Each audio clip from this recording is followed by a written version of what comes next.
Hello everyone. कैसे हैं आप सब लोग। आशा करता हूँ आप सब लोग स्वस्थ होंगे और अच्छे से अपनी तैयारी कर रहे होंगे।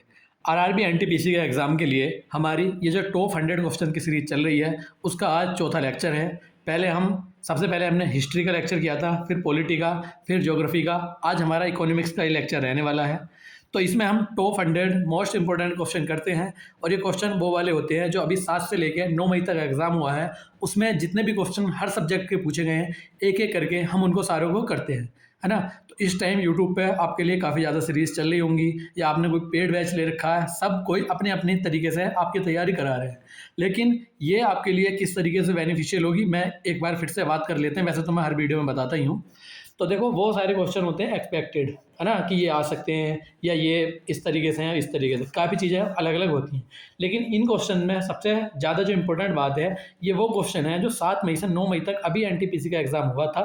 ये वो वाले क्वेश्चन है। तो एक ही बार में क्वेश्चन पूल बन जाता है और उसी में से क्वेश्चन डिसाइड होते रहते हैं कि इस शिफ्ट में ये वाले क्वेश्चन जाने हैं, इस शिफ्ट में ये वाले क्वेश्चन। तो ये क्वेश्चन से ज़्यादा इंपॉर्टेंट आपके लिए इस टाइम कुछ भी नहीं रहने वाला है। ये हमारा 1 या 1.5 घंटे का लेक्चर होता है। इसको आप 1.5x या 2x जिस पे भी आपको सहूलियत लगे उस पर लगा कर आप देख लो। इनसे ज़्यादा बेनिफिशियल आपके लिए इस टाइम कुछ भी नहीं रहने वाला, है ना।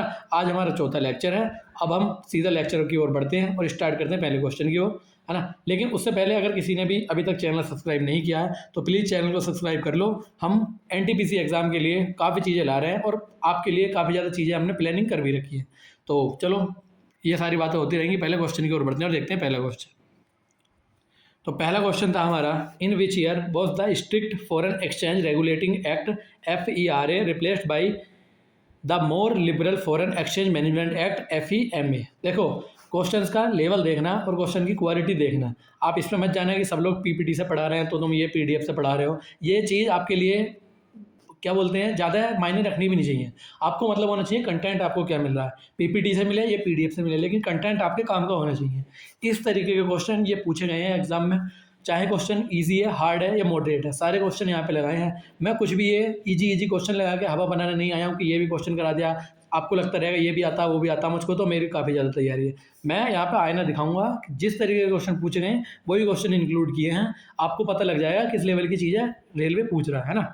तो क्वेश्चन था हमारा, सख्त विदेशी मुद्रा नियमन अधिनियम, थोड़ा मेरा हिंदी में इधर उधर हो जाता है, FERA को अधिक उदार विदेशी मुद्रा प्रबंधन अधिनियम फेमा द्वारा किस वर्ष प्रतिस्थापित किया गया था, ये पूछ रहा है ना। तो इसका करेक्ट आंसर होगा 1999। ये हमारा इस क्वेश्चन का करेक्ट आंसर हो जाएगा। अब हर क्वेश्चन से रिलेटेड मैंने 5 या 6 फैक्ट रखे हैं और फिर ऑप्शंस को भी एक्सप्लेन किया है। तो एक क्वेश्चन से आपके क्वेश्चन पक्के होंगे 10। एक वो क्वेश्चन हो गया, 6 फैक्ट है, 4 ऑप्शन एक्सप्लेनेशन है, 10 क्वेश्चन एक से कंप्लीट होंगे। तो कैसा नहीं बनेगा आपसे क्वेश्चन, बताओ, है ना। तो चलो देखते हैं। फेरा was initially enacted in 1973 when India was facing a severe shortage of foreign exchange reserve। तो फेरा की जो शुरुआत है 1973 में इसको लागू किया गया था जब भारत में विदेशी मुद्रा की भारी कमी का सामना करना पड़ रहा था।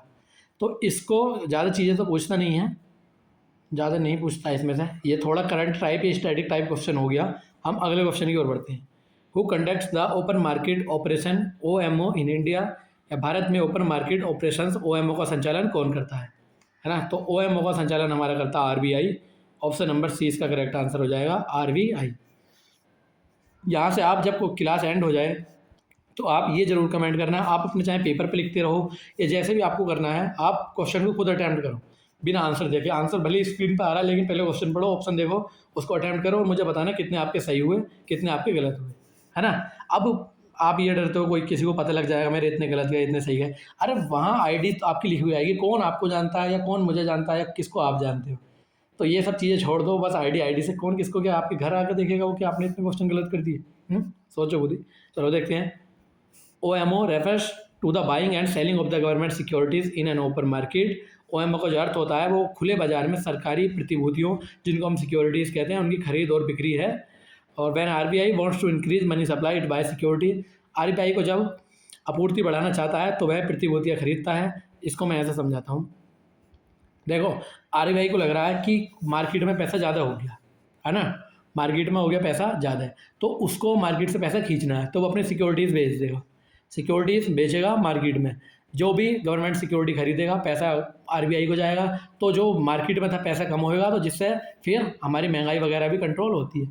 तो यही चीज़ होती है, जब लगता है कि मार्केट में पैसा कम है ना, मार्केट में पैसा कम है, चीज़ें नहीं खरीदी जा रही हैं, तो फिर आरबीआई क्या करता है, आरबीआई जो है वो खरीदना चालू कर देता है जितनी भी गवर्नमेंट सिक्योरिटीज़ थी, जिससे कि मार्केट में या लोगों के हाथ में पैसा जाए।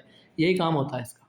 चलो, मिनिस्ट्री ऑफ फाइनेंस का क्या काम होता है? They manage physical policy not monetary operations like OMO. तो ये हमारे मैनेज करते हैं फिजिकल पॉलिसी, राजकोषीय नीति को। सेबी ये हमारा एक स्टॉक एक्सचेंज एंड सिक्योरिटीज़ को रेगुलेट करता है। हमारा सेबी जितने भी ये स्टॉक मार्केट से रिलेटेड चीज़ें हैं सबको सेबी मैनेज करता है। आरबीआई हमने देख लिया, एसबीआई ये कमर्शियल बैंक है हमारा। अगला देखते हैं, विच committee is fundamentally associated with banking sector reform in India. Bharat में बैंकिंग क्षेत्र में सुधारों से मूल रूप से कौन सी समिति जुड़ी हुई है? तो ये 4 कमेटी दे रखी थी, इनमें से हमारी नरसिम्हम कमेटी करेक्ट आंसर इसका हो जाएगा। इसके बारे में कुछ फैक्ट देखते हैं। Narasimham committee was set up twice, first in 1991 and then second in 1998। तो ये 2 बार स्थापित की गई है। कब कब 2 बार गठित हुई? 1991 में और 1998 में। It is often referred as the father of banking reform in India. इसे अक्सर भारत में बैंकिंग सुधारों का जनक कहा जाता है। और तो इसमें से क्या पूछेगा? नहीं, और कुछ नहीं। बाकी और कमेटीज़ देखते हैं, बाकी कमेटी लिख रखी थी। तेंदुलकर कमेटी की बात करें तो it is associated with the measuring poverty. तो यह गरीबी मापन से जुड़ी हुई हमारी कमेटी है, तेंदुलकर कमेटी। केलकर की बात करें तो इट एवेल्यूएटेड पब्लिक प्राइवेट पार्टनरशिप, यानी कि यह पीपीपी और सुधारों का मूल्यांकन करती है। नरसिम्हम कमेटी हमने देख लिया। सरकारिया की बात करें तो इसका जो हमारी डील करती है पॉलिटी में, ये डील करती है सेंटर स्टेट रिलेशन से। इसका यहाँ इकोनॉमिक्स में कोई लेना देना नहीं है। फिर अगला क्वेश्चन था, in which year the FRBM act यानी कि physical responsibility and budget management act pass. FRBM अधिनियम राजकोषीय उत्तरदायित्व एवं बजट प्रबंधन अधिनियम किस वर्ष पारित किया गया था? देखो, अब क्वेश्चन का लेवल देखो तुम्हारा, किस तरीके के क्वेश्चन पूछे जा रहे हैं। मुझे नहीं लगता अब तक हमने जितने भी हम चौथे क्वेश्चन पे आ गए हैं तो आपने 2 भी ठीक से मतलब लगे हों आपको जान पहचान के, है ना। तो मैं आपको यही चीज़ तो बता रहा हूँ कि मैं वो क्वेश्चन आपको कराऊंगा जो एग्जाम में आए हैं और जो आपके लिए इंपॉर्टेंट भी हैं। हल्के हल्के क्वेश्चन मुझे नहीं कराने, मुझे आपका सिलेक्शन कराना है। The FRBM act officially came into effect on July 5, 2004। तो ये आप याद रखेंगे। The N K Singh committee was formed in 2016 to review this act. या इस अधिनियम की समीक्षा करने के लिए 2016 में एनकेसिंग समिति का भी गठन हुआ था। चलो, 2005 की बात करें तो 2005 में हमारा मनरेगा एक्ट आया था, ये भी आप याद रखेंगे। NRTI एक्ट भी तभी आया था। अगला क्वेश्चन है, what was the major reform under the industrial policy of 1991। 1991 की औद्योगिक नीति के तहत मुख्य सुधार क्या था? तो मैं ये बताऊंगा आपको, 1991 के जो रिफॉर्म है ये बहुत ज़्यादा इंपॉर्टेंट है एग्जाम में। इस टाइम ये हॉट टॉपिक बना हुआ है बहुत ज़्यादा, इससे हर शिफ्ट में क्वेश्चन था, है ना। तो ये था हमारा एवोल्यूशन ऑफ इंडस्ट्रियल लाइसेंसिंग या लाइसेंसिंग। पहले होता क्या था, जब तक हमारा देखो 1947 में हमारा देश हुआ आज़ाद, उसके बाद हमारी इकोनॉमी को हम मतलब बहुत ज़्यादा वो बिल्कुल ठप करके गए थे, कुछ बचा ही नहीं था। उसके बाद हमने लाइसेंस राज लगा के या लाइसेंस राज लगा रखा था हमने कि अगर कोई भी कंपनी को भारत में व्यापार करना है, चाहे वो भारत की हो या विदेश की भी कोई हो, तो उसको लाइसेंस लेना पड़ेगा। अब ऐसा क्यों था? क्योंकि अंग्रेज जो ईस्ट इंडिया कंपनी आई थी वो भी एक कंपनी के रूप में आई थी, और कंपनी के रूप में आके उसने हम पे कितना शासन किया ये सब आप जानते ही हो। तो भारत की सरकार डरी हुई थी, भारत के लोग डरे हुए थे कि फिर से हम अगर ऐसी कोई कंपनी आएगी वो फिर से हमारे साथ ऐसा करके जाएगी। तो इस वजह से हमने अपनी इकोनॉमी को क्लोज्ड भी कर रखा था, और अगर किसी कंपनी को यहाँ पे बिजनेस करना है तो उसको लाइसेंस लेना पड़ता था। अब 1991 में हुआ क्या, हमारा हो गया BOP क्राइसिस, यानी कि बैलेंस ऑफ पेमेंट क्राइसिस। हमारे पास फॉरेन एक्सचेंज खत्म हो चुका था, बस 14 दिन का फॉरेन एक्सचेंज बचा था। उस टाइम सरकार थी हमारी, PV नरसिम्हा राव प्रधानमंत्री थे और डॉक्टर मनमोहन सिंह हमारे फाइनेंस मिनिस्टर थे। तो उन्होंने उस टाइम पे वो लेके आए थे 1991 के इकोनॉमिक रिफॉर्म, जिसको हम कहते हैं LPG रिफॉर्म के नाम से भी हम इनको जानते हैं। अब LPG में L की फुल फॉर्म थी लिबरलाइजेशन, P की थी प्राइवेटाइजेशन और G की थी हमारी ग्लोबलाइजेशन। अब इन तीनों का मतलब क्या था? LPG का लिबरलाइजेशन का मतलब क्या था? बताओ। प्राइवेटाइजेशन का मतलब ये था कि कंपनियों को अब यहाँ पे प्राइवेट प्लेयर्स भी खेल सकते हैं, सारी चीज़ें गवर्नमेंट कंट्रोल नहीं करेगी।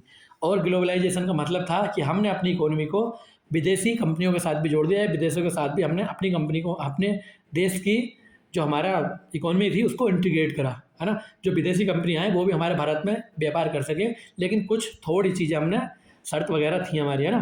तो अब इसमें से मैंने दो का अर्थ तुम्हें बता दिया, प्राइवेटाइजेशन का, ग्लोबलाइजेशन का। अब ये बताओ लिबरलाइजेशन का मतलब क्या होता है, जिसको उदारीकरण कहते हैं, इसका अर्थ बताना पूछा गया था। चलो अब हमने देख लिया पूरा ये सारी चीज़ें। लाइसेंस राज यहीं से ख़त्म हो गया था। लाइसेंस राज को इन्होंने एंड कर दिया कि अब लाइसेंस लेने की ज़रूरत नहीं है, आप आओ और यहाँ से काम करना स्टार्ट करो। यही पूरा क्वेश्चन हमने डिटेल में देख लिया, ये सारी चीज़ें इसमें लिखी हुई हैं।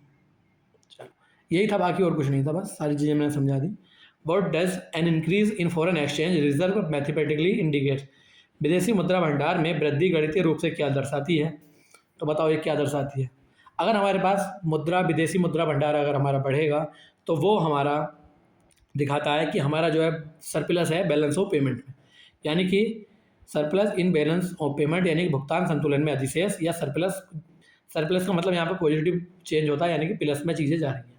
चलो अगला देखते हैं। Balance of payments track all economic transaction between a country and the rest of the world. भुगतान संतुलन बीओपी किसी देश और शेष विश्व के बीच आर्थिक लेन देन का लेखा जोखा रखता है ना। Forex reserve include foreign exchange asset, यानी कि FCA, gold, FDR and reserve position and IMF. ये भी आप याद रखेंगे, इनसे इतने ज़्यादा तो क्वेश्चन नहीं बनेंगे। क्वेश्चन बनेंगे जिनसे भी वो मैं आपको उसी टाइम बता देता हूँ। डेफिसिट का मतलब ये होता है कि ये हमारे जो विदेशी बैलेंस ऑफ पेमेंट होता है उसमें एक घाटे को दर्शाता है। सरप्लस हमारे फ़ायदे को दर्शाता है। हाई इन्फ्लेशन का मतलब ये होता है कि जो डोमेस्टिक प्राइस हैं वो काफ़ी ज़्यादा हाई कर चुके हैं, चीज़ों के प्राइस जो है वो काफ़ी ज़्यादा बढ़ चुके हैं, तो वहाँ पर जाती है इन्फ्लेशन, यानी कि महंगाई। डेप्रिसिएशन का मतलब क्या होता है, ये मूल्य हाथ से, इसका मतलब है depreciation. High reserve usually help stabilise the strengthening the currency. Depreciation का मतलब घाटे से ही होता है, आप इतना याद रखेंगे। फिर अगला क्वेश्चन था, what was the main focus of India second 5 year plan 1956 to 1961। भारत की दूसरी पंचवर्षीय योजना जो हमारे 1956 से 1961 के बीच थी, उसका मुख्य जोर किस पर था। बताओ सेकंड 5 ईयर प्लान किस पर ज़्यादा टारगेट थी। ये थी हमारी रैपिड इंडस्ट्रियलाइजेशन, यानी कि तीव्र औद्योगिकरण। अब हम सारी 5 ईयर प्लान जितने भी यहाँ पे हो सकते थे उनको देखेंगे, और एक क्वेश्चन और आएगा, उसमें हमारे टोटल 5 यहाँ पे 5 वहाँ पे करके हम टोटल कवर कर लेंगे। 10 आए थे, कितने आए थे, 12 आए थे ना हम, लेकिन कुछ उसमें के इधर उधर हम पहले भी देख लेते हैं। तो सेकंड 5 ईयर प्लान जो हमारा आधारित था, तो ये महालनोबिस मॉडल पर आधारित था। इसने सार्वजनिक क्षेत्र और भारी उद्योगों के विकास पर काफ़ी जोर दिया। इस टाइम हमने इसी 5 ईयर प्लान के दौरान 3 स्टील प्लांट सेटअप किए थे। कहाँ कहाँ पर, एक किया था भिलाई में, एक किया था दुर्गापुर में, एक किया था राउरकेला में। अभी हमने विदेशों के साथ मिलकर किए थे, मैं आपको बताऊँगा किसके साथ कौन से किए। फर्स्ट 5 ईयर प्लान की बात करें तो 1951 से 56 तक चला था। ये हैरल्ड डोमन मॉडल पर आधारित था, और प्लानिंग कमीशन जो है ये डिसॉल्व हो गई थी 2014 में, और इसको रिप्लेस कर दिया था नीति आयोग ने। बात करेगा प्लानिंग कमीशन, तो ये इस्टेब्लिश कब हुई थी, तो ये हुई थी मार्च 1950 में, है ना। मार्च 1950 में ये इस्टेब्लिश हुई थी। अगला देखते हैं एग्रीकल्चर एंड इरिगेशन, तो ये हमारा पहली पंचवर्षीय योजना का इस पर टारगेट था। रैपिड इंडस्ट्रियलाइजेशन हमने देख लिया, सेकंड का था। पॉवर्टी इरेडिकेशन, तो ये था हमारा गरीबी हटाओ का जो स्लोगन दिया गया था, वो 5th 5 ईयर प्लान में दिया गया था। सेल्फ रिलायंस की बात करेंगे तो ये था हमारा 4th का, है ना। 4th एंड 5th में इसकी बात की गई थी सेल्फ रिलायंस की। बाकी गरीबी हटाओ भी हमारा नारा दिया गया था, वो भी 5th में दिया गया था। अगला देखते हैं in which year was the price stabilisation fund PSF established by the government of India to regulate agriculture price volatility, यानी भारत सरकार द्वारा कृषि वस्तुओं की मूल्य अस्थिरता को नियंत्रित करने के लिए मूल्य स्थिरीकरण कोष या PSF की स्थापना किस वर्ष की गई थी। तो ये की गई थी हमारे 2014 में। अब ये है क्या, थोड़ा करंट से रिलेटेड ये क्वेश्चन है ना, करंट से रिलेटेड है, तो इसको करंट में हम डिटेल में देख लेंगे। और मैं एक और बात बता दूं, ये अब ज्योग्राफी की क्लास है, इसके बाद 2 क्लासें हमारी मेन सब्जेक्ट की बच रही हैं, जिसमें एक है हमारा साइंस और एक है हमारा स्टैटिक जीके। अब मुझे ये बताना कि मैं पहले साइंस या स्टैटिक जीके की क्लास कराऊं या पहले मैं करंट अफेयर्स की कराऊं, क्योंकि मैंने ये सोचा कि मैं करंट अफेयर्स की एक क्लास नहीं लूँगा, कम से कम 2 या 3 क्लास हम लेंगे 100 क्वेश्चन की, है ना। तो आज हमारी 5th है, यानी कि 5 तारीख है शायद आज, 3 4 5 ही है क्या, एक सेकंड देखना पड़ेगा। हाँ 5 जून है आज, तो 5 जून आज है, लेकिन ये वीडियो आपको मिलेगी 6 जून को। 6 7 8 9 10 10 तक में हम पूरा वाइंड अप कर देंगे इस सीरीज को, यहाँ तक कि करंट अफेयर्स को भी हम कंप्लीट कर लेंगे 10 तक, है ना। तो मुझे बताना पहले करंट अफेयर्स चाहिए या पहले स्ट्रेटेजी के या साइंस ही चाहिए, जो चल रहा है वैसे चलने देंगे। चलो अगला देखते हैं। Which field essentially belongs to the tertiary sector of the economy. अर्थव्यवस्था के तृतीय क्षेत्र के अनिवार्य रूप से कौन सा क्षेत्र संबंधित है।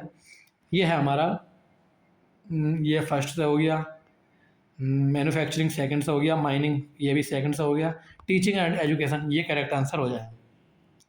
ऊपर के जो तीनों दे रखे हैं, ये वाला हमारा प्राइमरी सेक्टर है, ये सेकेंडरी है, ये भी सेकेंडरी है, नहीं ये भी प्राइमरी है खनन का, लेकिन दूसरा वाला सेकेंडरी है, और ये टर्सरी है।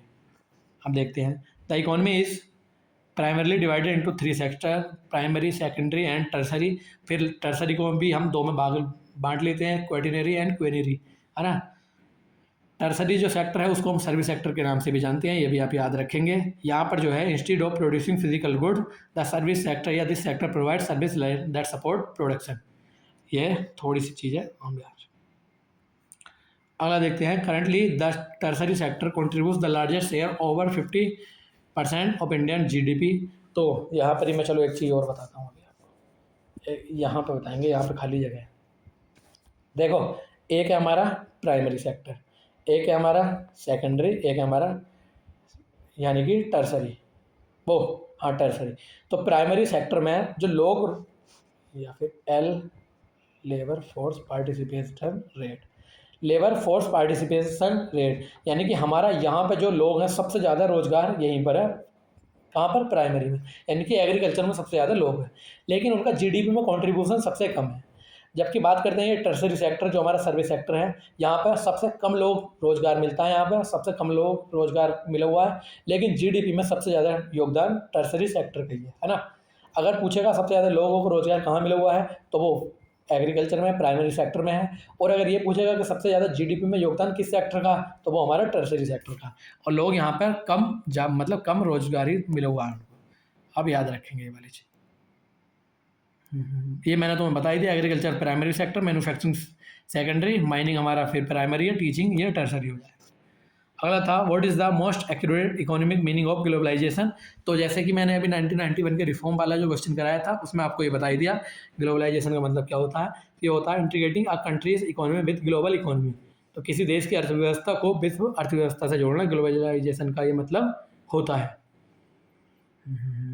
चलो अगला देखते हैं। What is the best economic description of structural unemployment. संरचनात्मक बेरोजगारी का सबसे अच्छा आर्थिक वर्णन कौन करता है या क्या करता है ना। तो ये होता है हमारा मिसमैच होता है कि जो उनको कंपनी को चाहिए वो डिग्री आपके पास है नहीं, या वो क्वालिफिकेशन आपके पास नहीं है, तो ये मिसमैच होता है दोनों में, स्किल्स एंड वर्कर में और अवेलेबल जॉब में। तो mismatch between skills of worker and available job due to tech changes, यानी कि तकनीकी बदलाव के कारण कौशल और नौकरियों के बीच बेमेल, ये इसका करेक्ट आंसर हो जाएगा। स्ट्रक्चरल का मतलब ये कब होता है, यह तब होता है जब उद्योग में तकनीकी क्रांति आती है, जैसे एआई का आना। इसे दीर्घकालिक बेरोजगारी का एक खतरनाक रूप माना जाता है ना। अब देखते हैं चेंजिंग सीजन्स, ये क्या होता है। This is a seasonal employment या unemployment common in the agriculture. तो ये हमारा सीजनल एम्प्लॉयमेंट होता है। अब जैसे इस टाइम क्या चल रहा है, गेहूँ कट गए, तो अब जो लोग होंगे जितने भी एग्रीकल्चर में जुड़े हुए थे वो ज़्यादातर लोग खाली हैं। अब जैसे ही धान लगाने का टाइम आएगा तो उनके पास सबके पास रोजगार होगा, है ना। चलो ऐसा समझ में नहीं आ रहा तो ऐसा मैं समझाता हूँ। मान लेते हैं कि अभी कोई पटाखे बनाने वाली फैक्ट्री थी, है ना, तो जैसे दिवाली आएगी तब तो उन लोगों पर बहुत रोजगार होगा, लेकिन जब दिवाली चली जाएगी तो उसमें से बहुत ज़्यादा लोग जो होंगे, ऐसा मान लो 90% तक वर्कर्स अपने फ्री हो जाएंगे और उनके पास कोई भी रोजगार नहीं रहेगा। इसे भी छोड़ो, कोई कलर बनाने वाली कंपनी है, होली आती है, कलर बनाती है, खूब आराम से रोज़गार लोगों को मिलता है, लेकिन जैसे ही होली चली जाएगी फिर वो लोग बेरोजगार हो जाएंगे। तो इसी को बोलते हैं सीजनल एम्प्लॉयमेंट या अनएम्प्लॉयमेंट। लिविंग वॉलंटरी, तो ये क्या होता है, इसको हम फ्रिक्शनल अनएम्प्लॉयमेंट कहते हैं, यानी कि कोई अपनी इच्छा से अगर छोड़ देता है दूसरी जॉब की तलाश में तो उसको वॉलंटरी या फ्रिक्शनल अनएम्प्लॉयमेंट कहते हैं। इकोनॉमिक रेसेशन ये क्या होता है, ये साइक्लिक, ये सब आपको नहीं है। अगला देखते हैं what is the primary objective of the make in India initiative. Make in India का पहला और प्राथमिक उद्देश्य क्या है, तो ये है to transform India into a global manufacturing hub. भारत को वैश्विक या विनिर्माण हब बनाना। इसका बस सेटअप पूछ सकता है, कब हुआ था सेटअप, तो ये सेटअप हुई थी हमारी सितंबर 2014 को, पीएम नरेंद्र मोदी द्वारा इसको इनॉग्रेट किया गया था या लॉन्च किया गया। चलो अगला देखते हैं। अगला है हमारा, in which year was the planning commission of India responsible for drafting 5 year plan establish, यानी कि पंचवर्षीय योजना का मसौदा तैयार करने के लिए जिम्मेदार भारत के योजना आयोग का गठन किस वर्ष किया गया था। तो देखो ये क्वेश्चन खुद ही रिपीट हो रहे हैं, इसीलिए मैं आपको सारी चीज़ें बताता हूँ और सारी चीज़ें मैं फैक्ट में इंक्लूड करता हूँ, ताकि जब क्वेश्चन बने अगली बार तो आप उसको करने के बिल्कुल बहुत ज़्यादा अच्छी पोजीशन में हो, और सिर्फ अटैम्प्ट करने के नहीं, उसको सही करने की, है ना। तो मैंने अभी आपको ऊपर बताया था कि ये मार्च 1950 को हुआ था, तो यहाँ पर तो आपको मार्च भी नहीं देखता, सीधा 1950 लिखा हुआ आ गया, यही इस क्वेश्चन का करेक्ट आंसर हो जाएगा। तो और डिटेल में बात करें तो 15 मार्च 1950 को। ये एक हमारा नॉन कॉन्स्टिट्यूशनल बॉडी है, नॉन स्टैट्यूटरी बॉडी भी है। इसकी जगह कौन आ गया था, नीति आयोग आ गया था 2014 में, जब मोदी की सरकार आई थी। तो 1 जनवरी 2015 को नीति आयोग की स्थापना पूरी तरीके से हो गई थी, इसको डिसॉल्व कर दिया था। 1947 को आज़ादी मिली, 1950 को हमने अपना देश आज़ाद वो संविधान लागू किया था, 1951 को पहली पंचवर्षीय योजना आई थी, है ना, ये आप याद रखेंगे। अगला क्वेश्चन था, the government of India establish the RIDF in NABARD in 1995 and 1996 an initial corpus of how much amount. तो भारत सरकार ने 1995-96 में कितने करोड़ की प्रारंभिक निधि के साथ नाबार्ड में RIDF की स्थापना की थी, या रेड की स्थापना की थी। बताओ लेवल क्वेश्चन का, है ना। ये था हमारा 2000 करोड़, करेक्ट आंसर हो जाएगा 2000 करोड़। नाबार्ड की स्थापना की अगर बात करेंगे तो स्थापना हमारी 12 जुलाई 1982 को नाबार्ड की स्थापना हुई थी। 12 जुलाई 1982 को स्थापना नाबार्ड की हो चुकी थी। नाबार्ड की स्थापना हुई किसकी सिफारिश पे थी, तो ये वी शिवरमन कमेटी थी, इसकी सिफारिश पर नाबार्ड की स्थापना हुई। और इसके अगर हेड क्वार्टर की बात करेंगे तो वो हमारा लोकेटेड है मुंबई। चलो अगला क्वेश्चन देखते हैं। What is the main objective of fiscal policy in India.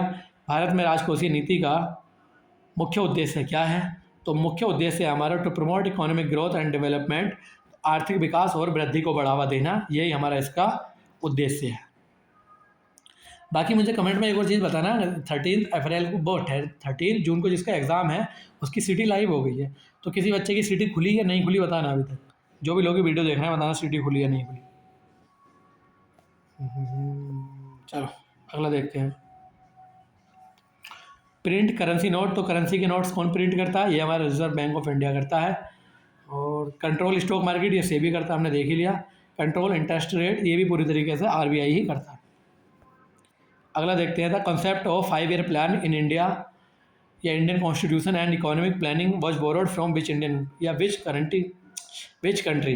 भारतीय संविधान में आर्थिक नियोजन और पंचवर्षीय योजनाओं की अवधारणा किस देश से ली गई है। तो ये पूछ रहा है पंचवर्षीय योजना हमारी कहाँ से ली गई थी, प्लानिंग कमीशन ये ली गई थी हमारी USSR से। तो देखो सारी चीज़ें कवर हो रही है नहीं हो रही है। एक क्वेश्चन में आधा टॉपिक कवर हो जाएगा, दूसरा क्वेश्चन रहती है 70 to 80%, और तीसरे क्वेश्चन में वो 100% पूरा टॉपिक हो जाएगा। 5 ईयर प्लान हम ज़्यादातर कर ही चुके हैं, एक आध क्वेश्चन हो रहा है पूरी तरीके से कवर हो जाएगा।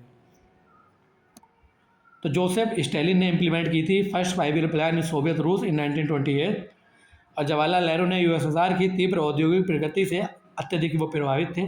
भारत में ये तो देख लिया हमने, पहली कब हुई थी स्टार्ट। इंडिया में टोटल हमारे 12 5 ईयर प्लान थे, और तो बस यही था जो हमारा 12th 5 ईयर प्लान था। 2012 से स्टार्ट हो गया, 2017 तक जाना था, लेकिन 2014 में सरकार बदल गई, उसके बाद इसको 2014 में ख़त्म कर दिया था।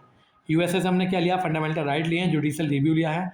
USA से USSR की बात करें तो हमने प्लानिंग कमीशन लिया है, और सेंट्रलाइज स्टेट ये हमने UK से वो USSR से लिया था। UK से हमने सिंगल सिटीजनशिप ली है, और पार्लियामेंट्री फॉर्म ऑफ गवर्नमेंट हमने UK से ली है। जर्मनी की बात करें तो suspension of fundamental right during an emergency, ये हमारे कहाँ से लिए गए हैं, जर्मनी से लिए गए हैं। जर्मनी का जो बीमार कॉन्स्टिट्यूशन है वहाँ से ये चीज़ें ली गई। अगला क्वेश्चन था, which organisation is responsible for calculating and publishing the gross domestic product यानी कि GDP data in India. Bharat में सकल घरेलू उत्पाद या GDP डेटा की जनगणना और प्रकाशन के लिए कौन सा संगठन जिम्मेदार है। तो ये है हमारा NSO, इस चीज़ के लिए जिम्मेदार है GDP के लिए। द NSO हमारा किसके अंडर आता है, तो ज़्यादा हमारा MOSPI के। मोस्पी क्या है? Ministry of statics and programme implementation, तो यह इसके अंतर्गत आता है। यह 2019 में केंद्रीय सांख्यिकी कार्यालय यानी कि CSO और राष्ट्रीय प्रतिदर्श सर्वेक्षण कार्यालय NSSO के विलय से ये बना था, याद रखना। RBI NSO नीति आयोग ये आपने देख ही लिया है। अगला देखते हैं, the goods and service tax was introduced in India through which constitution amendment act. तो ये क्वेश्चन हमारा पॉलिटी का ज़्यादातर हो जाएगा। तो ये हमारा 101 बार जो संविधान संशोधन हुआ था उससे ये GST को हमारे कॉन्स्टिट्यूशन में ऐड कर दिया गया था। GST कब से लागू हो गया था? तो 1 जुलाई 2017 से लागू हो गया था। चलो जब ये क्वेश्चन आ गया तो इसको देख ही लेते हैं। 100th अमेंडमेंट की बात करें, 100वां संविधान संशोधन, तो ये बांग्लादेश के साथ हमारा कुछ जो टेरिटरी एक्सचेंज हमने की थी उससे रिलेटेड है हमारा। 101 की बात करें तो ये हमारा 1 नेशन 1 टैक्स यानी कि सीधा सीधा GST से रिलेटेड है। 102 यानी कि 102 की बात करें तो ये हमारा NCVC को कॉन्स्टिट्यूशनल स्टेटस देता है हमारा ये, जिसको हम national commission for backward classes कहते हैं। 103 जो होता है ये EWS से रिलेटेड था। EWS में 10% रिजर्वेशन देने के लिए हमारा 103 कॉन्स्टिट्यूशन अमेंडमेंट हुआ था। फिर अगला क्वेश्चन था हमारा, which authority in India recommends the minimum support price MSP for agriculture crop. Bharat में कृषि फसलों के लिए न्यूनतम समर्थन मूल्य MSP की सिफारिश कौन सा प्राधिकरण करता है? तो MSP के लिए जिम्मेदार है हमारा एग्रीकल्चर वाला कौन सा? Commission for agriculture cost and prices CACP, कृषि लागत और मूल्य आयोग, ये हमारा जिम्मेदार है MSP डिसाइड करने के लिए। अब देखते हैं CACP की जो decentralise agency of the government of India establish हुई थी 1965 को। यह वर्तमान में 23 मुख्य कृषि फसलों के लिए MSP की सिफारिश करता है। तो अगर कोई आपसे पूछेगा MSP में कितनी फसलें इंक्लूडेड है तो वो है हमारी 23 यानी कि 23। अब MSP होता क्या है? तो MSP वह गारंटीकृत मूल्य है जिस पर सरकार किसानों से फसल खरीदती है, चाहे बाजार में कितनी भी गिरावट हो।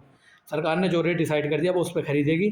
जैसे मान लेते हैं गेहूँ सरकार ने बोला 30 रुपये किलो खरीदेगी, है ना। तो अब मार्केट में प्राइस चाहे 22 चले, 25 चले, 27 चले, जो भी चले, लेकिन गवर्नमेंट 30 को ही खरीदेगी। यही होता है हमारा MSP। नीति आयोग हमने देख ही लिया, ये सब हम देख ही चुके हैं। अगला देखते हैं, the Tendulkar committee 2009 in India is famously associated. एक सेकेंड, क्या हो गया? एक सेकेंड, अभी आया। चलो दोबारा से करते हैं इस क्वेश्चन को, थोड़ी सी कुछ दिक्कत आ गई थी। चलो, the Tendulkar committee 2009 in India is famously associated with the estimation of which economic indicator. तो भारत में तेंदुलकर जो समिति है 2009 प्रसिद्ध रूप से किस आर्थिक संकेतक के अनुमान से जुड़ी है? तो ये मैंने अभी आपको पीछे क्वेश्चन में बताया था, जहाँ पर हमारी कौन सी कमेटी आई थी? अरे कोई तो कमेटी आई थी उस क्वेश्चन में, पता नहीं, मैं भी भूल गया। लेकिन ये जो जुड़ी थी ये हमारी जुड़ी थी, क्या बताया था मैंने? गरीबी से जुड़ी बताया था। तो इसका ऑप्शन B करेक्ट आंसर हो जाएगा। This committee was headed by the री ऑन्ड इकोनॉमिक्स सुरेश तेंदुलकर। तो सचिन तेंदुलकर नहीं, सुरेश तेंदुलकर, है ना, याद रखेंगे। सुरेश तेंदुलकर इसके हेड थे। इसने बताया क्या था? According to this its report the poverty line was set at ₹13 per day for urban areas and 27 per day for rural. यानी कि इस रिपोर्ट के अनुसार शहरी क्षेत्रों के लिए गरीबी रेखा 33 रुपये प्रतिदिन और ग्रामीण क्षेत्रों के लिए 27 रुपये प्रतिदिन निर्धारित की गई थी कि अगर कोई इतने पैसे कमाता है तो मतलब वो गरीब है, इससे नीचे कमाता है तो बताओ। नेशनल इनकम, ये सब ने हमने देख लिया। अगला क्वेश्चन था, what is the full form of international organisation UNDP। अंतर्राष्ट्रीय संगठन UNDP का पूर्ण रूप क्या है? UNDP की फुल फॉर्म पूछी थी। तो UNDP की फुल फॉर्म हमारी हो जाएगी united nation development programme. United nation development programme, ये हमने देख लिया। अभी UNDP है क्या? UNDP को इस्टेब्लिश किया गया था 1965 में by the general assembly of United Nations. इसके हेडक्वार्टर की बात करें तो ये न्यूयॉर्क सिटी में है हमारा, USA में। और the primary mission of UNDP is eradicate poverty, reduce inequalities and promote sustainable development globally. It operates in about 170 country and territories। तो यह लगभग 170 देशों और क्षेत्रों में काम करता है। UNDP also responsible for publishing the famous Human Development Index। कई बार क्वेश्चन आया कि HDI को कौन प्रकाशित करता है? तो ये हमारा HDI की यानी कि ह्यूमन डेवलपमेंट इंडेक्स की रिपोर्ट प्रकाशित UNDP ही करता है। चलो, हाँ, मैं पीडीएफ के बारे में तो बताना भूल ही गया। अगर आपको ये पीडीएफ चाहिए तो आप टेलीग्राम चैनल को ज्वाइन कर लो। टेलीग्राम का लिंक डिस्क्रिप्शन में है, बाकी मैं पिन कमेंट में भी लगा दूंगा टेलीग्राम का लिंक, तो आप वहाँ से भी टेलीग्राम विजिट करके पीडीएफ डाउनलोड कर सकते हैं। इसका बेस्ट बेनिफिट तभी है कि एक बार आपने क्लास देखी और 1 या 2 बार आपने पीडीएफ पढ़ ली, तो फिर आपको बिल्कुल ये सारी चीज़ें कंठस्थ हो जाएंगी, है ना। कंठस्थ, कितना हिंदी का शब्द बोल दिया। चलो, विच of the following issue the 1 rupee currency note in India. Bharat में 1 रुपये का करेंसी नोट निम्नलिखित में से कौन जारी करता है। जब बात होगी 1 रुपये के नोट की तो वो हमारा फाइनेंस मिनिस्टर करता है, लेकिन बाकी सारे जो नोट्स होते हैं वो आरबीआई करता है। Unlike other currency note, the 1 rupee note is issued by the Ministry of Finance. It bears the signature of Finance Secretary of India, not the RBI Governor. आप याद रखेंगे। All other currency notes from 2 to 2000, अब तो ये बनता ही नहीं है, are issued by the Reserve Bank of India. याद रखेंगे। The issuance of coins is also responsibility of Government of India under the Coinage Act. यानी कि जो सिक्के होते हैं, सिक्के भी हमारे भारत मतलब सिक्का अधिनियम के तहत भारत सरकार की जिम्मेदारी है सिक्कों को डालने की। आरबीआई रिस्पॉन्सिबल कर ये सब छोड़ो। अगला देखो, what is the stagflation in an economy. अर्थव्यवस्था में स्टैगफ्लेशन का क्या अर्थ है। तो जब इन्फ्लेशन हो, है ना, और फिर वो स्टैगनेंट भी हो, तो उसको कह देते हैं stagflation. Option C, high inflation combined with high unemployment and stagnant growth. एक बात याद रखना, जब महंगाई आएगी तो बेरोजगारी घटेगी। सुनने में अजीब लग रहा होगा, लेकिन ट्रू है ये वाली बात। चलो, stagflation is a highly contradictory and problematic economic situation. Stagflation एक ये तो normally inflation rises when the economy is booming, है ना। तो जब इकोनॉमी बूम करती है तो हमारी इन्फ्लेशन बढ़ती है। But in stagflation price rise while the economy shrink. आमतौर पर जब अर्थव्यवस्था तेजी पर होती है तो मुद्रास्फीति बढ़ती है, लेकिन स्टैगफ्लेशन में अर्थव्यवस्था के सिकुड़ने पर कीमतें बढ़ती हैं, आप याद रखें। और तो क्या पूछेगा इतना से, और तो कुछ नहीं पूछेगा। अगला देखते हैं, India's first 5 year plan 1951 to 1956 was based on the which economic model. तो हम पहले देख चुके हैं, महालनोबिस मॉडल पर नहीं, हैरल्ड डोमर मॉडल पर ही हमारा आधारित था, हैरल्ड डोमर मॉडल पर। तो 5 year प्लान हम धीरे धीरे करके कंप्लीट कर ही चुके हैं। तो मैंने आपको जैसा बताया कि इसका जो प्राइमरी फोकस था फर्स्ट 5 year प्लान का, वो एग्रीकल्चर सेक्टर था, इंक्लूडिंग इरीगेशन एंड डैम्स। और massive irrigation project like Bhakra Nangal बांध एंड हीराकुंड डैम हमारे इस्टेब्लिश किए गए थे इसी 5 year प्लान के दौरान। इट वॉज हाईली सक्सेसफुल, क्योंकि हमने जो टारगेट रखा था वो 2.1 का रखा था और इसने अचीव किया था 3.6। टारगेट थोड़ा कम था इसलिए अचीव, चलो वो नहीं सोचो। दूसरी पंचवर्षीय योजना जो होती है हमारी, ये पीसी महालनोबिस हमारे वो हुए हैं, स्टैटिक्स इकोनॉमिक्स बोलते हैं उनको, तो उन पर हमारे महालनोबिस मॉडल पर ही आधारित थी, ऊपर ही हमने देख ही चुका। गडगिल योजना, गडगिल पे हमारा कौन सा था, थर्ड था। एलपीजी रिफॉर्म 1991 में आए थे। अगला देखते हैं, विच ऑर्गेनाइजेशन सर्विस या serve as the apex regulator of the securities and capital market in India. Bharat में प्रतिभूति यानी कि सिक्योरिटीज़ और पूंजी बाजार के शीर्ष नियामक के रूप में कौन सा संगठन कार्य करता है।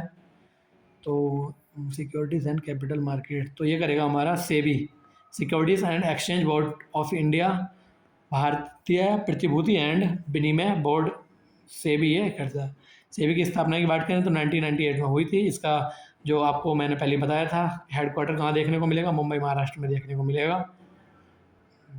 इसको स्टैट्यूटरी पावर थ्रू, मतलब इसको जो है वैधानिक शक्तियाँ दी गई थी कब, जनवरी 13, 1992 को।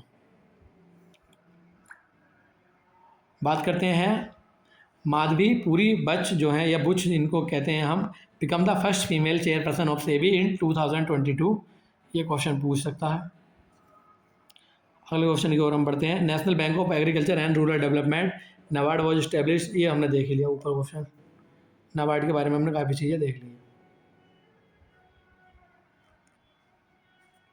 इन Indian economy what type of tax is goods and service tax, यानी कि जीएसटी पूछ रहा है। भारत अर्थव्यवस्था में वस्तु एवं सेवा कर या जीएसटी किस प्रकार का टैक्स है। डायरेक्ट, इनडायरेक्ट, कोऑपरेटिव, वेल्थ, तो ये हमारा इनडायरेक्ट टैक्स है। इनडायरेक्ट होता है, ये डायरेक्टली किसी को भी नहीं भरना होता है, ये हमें किसी न किसी चीज़ के माध्यम से देना होता है। और तो ये देख लिया इसके बारे में हमने।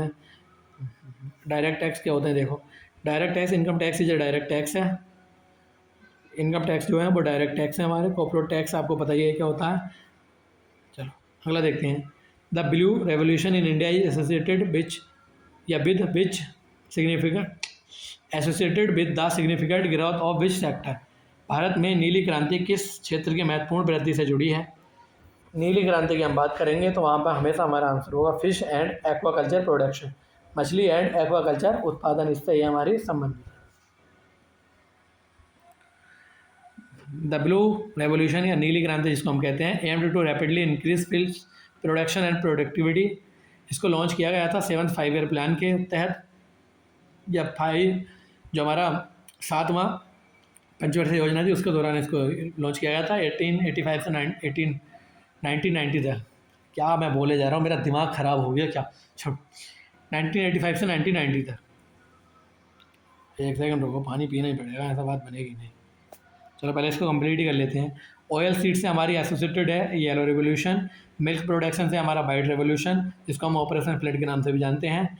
फर्टिलाइज प्रोडक्शन से एसोसिएटेड है हमारा ग्रे रेवोल्यूशन। आप इतने अगला क्वेश्चन पढ़ो, मैं इतने ज़रा पानी। चलो पढ़ो। WTO का हेडक्वार्टर पूछ रहा है कहाँ पर।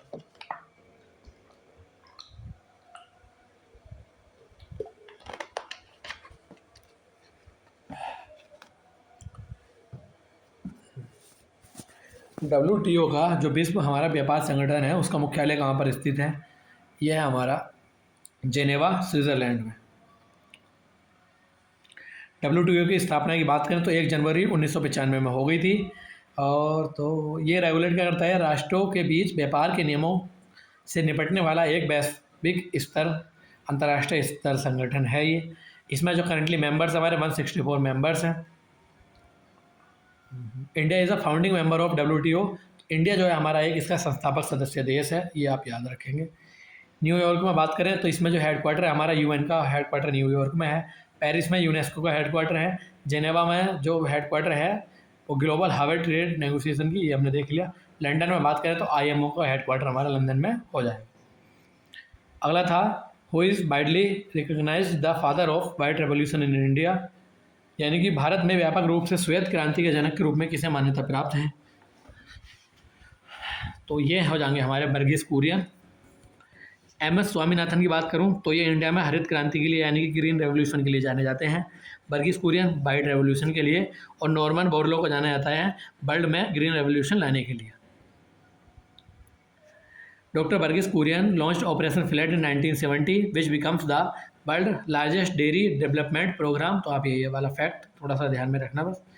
He is the founder of the famous dairy cooperative Amul, जो आनंद मिल्क यूनियन लिमिटेड है इन गुजरात में। देखो ये जो हमारी अमूल है ना, इसका कोई भी एक मालिक नहीं है, ये हमारी एक सहकारी समिति जैसे कोऑपरेटिव होती है ना, तो ये हमारी एक कोऑपरेटिव ही है। किन किन की बहुत सारे इसमें लोग हैं, तो वो सब इसमें इक्वली शेयर्स होल्ड करते हैं, है ना। इक्वली या अनइक्वल जो भी है वो उनका आपस में डिसाइड है चीज़ें, लेकिन ये किसी भी एक इंसान की कंपनी नहीं है। इनको जो है रेमन मैग्सेसे अवार्ड भी मिला है, पद्म विभूषण भी मिला है, and world food prize award भी इनको मिल चुका है। किनको, नॉर्मन बोरलो को।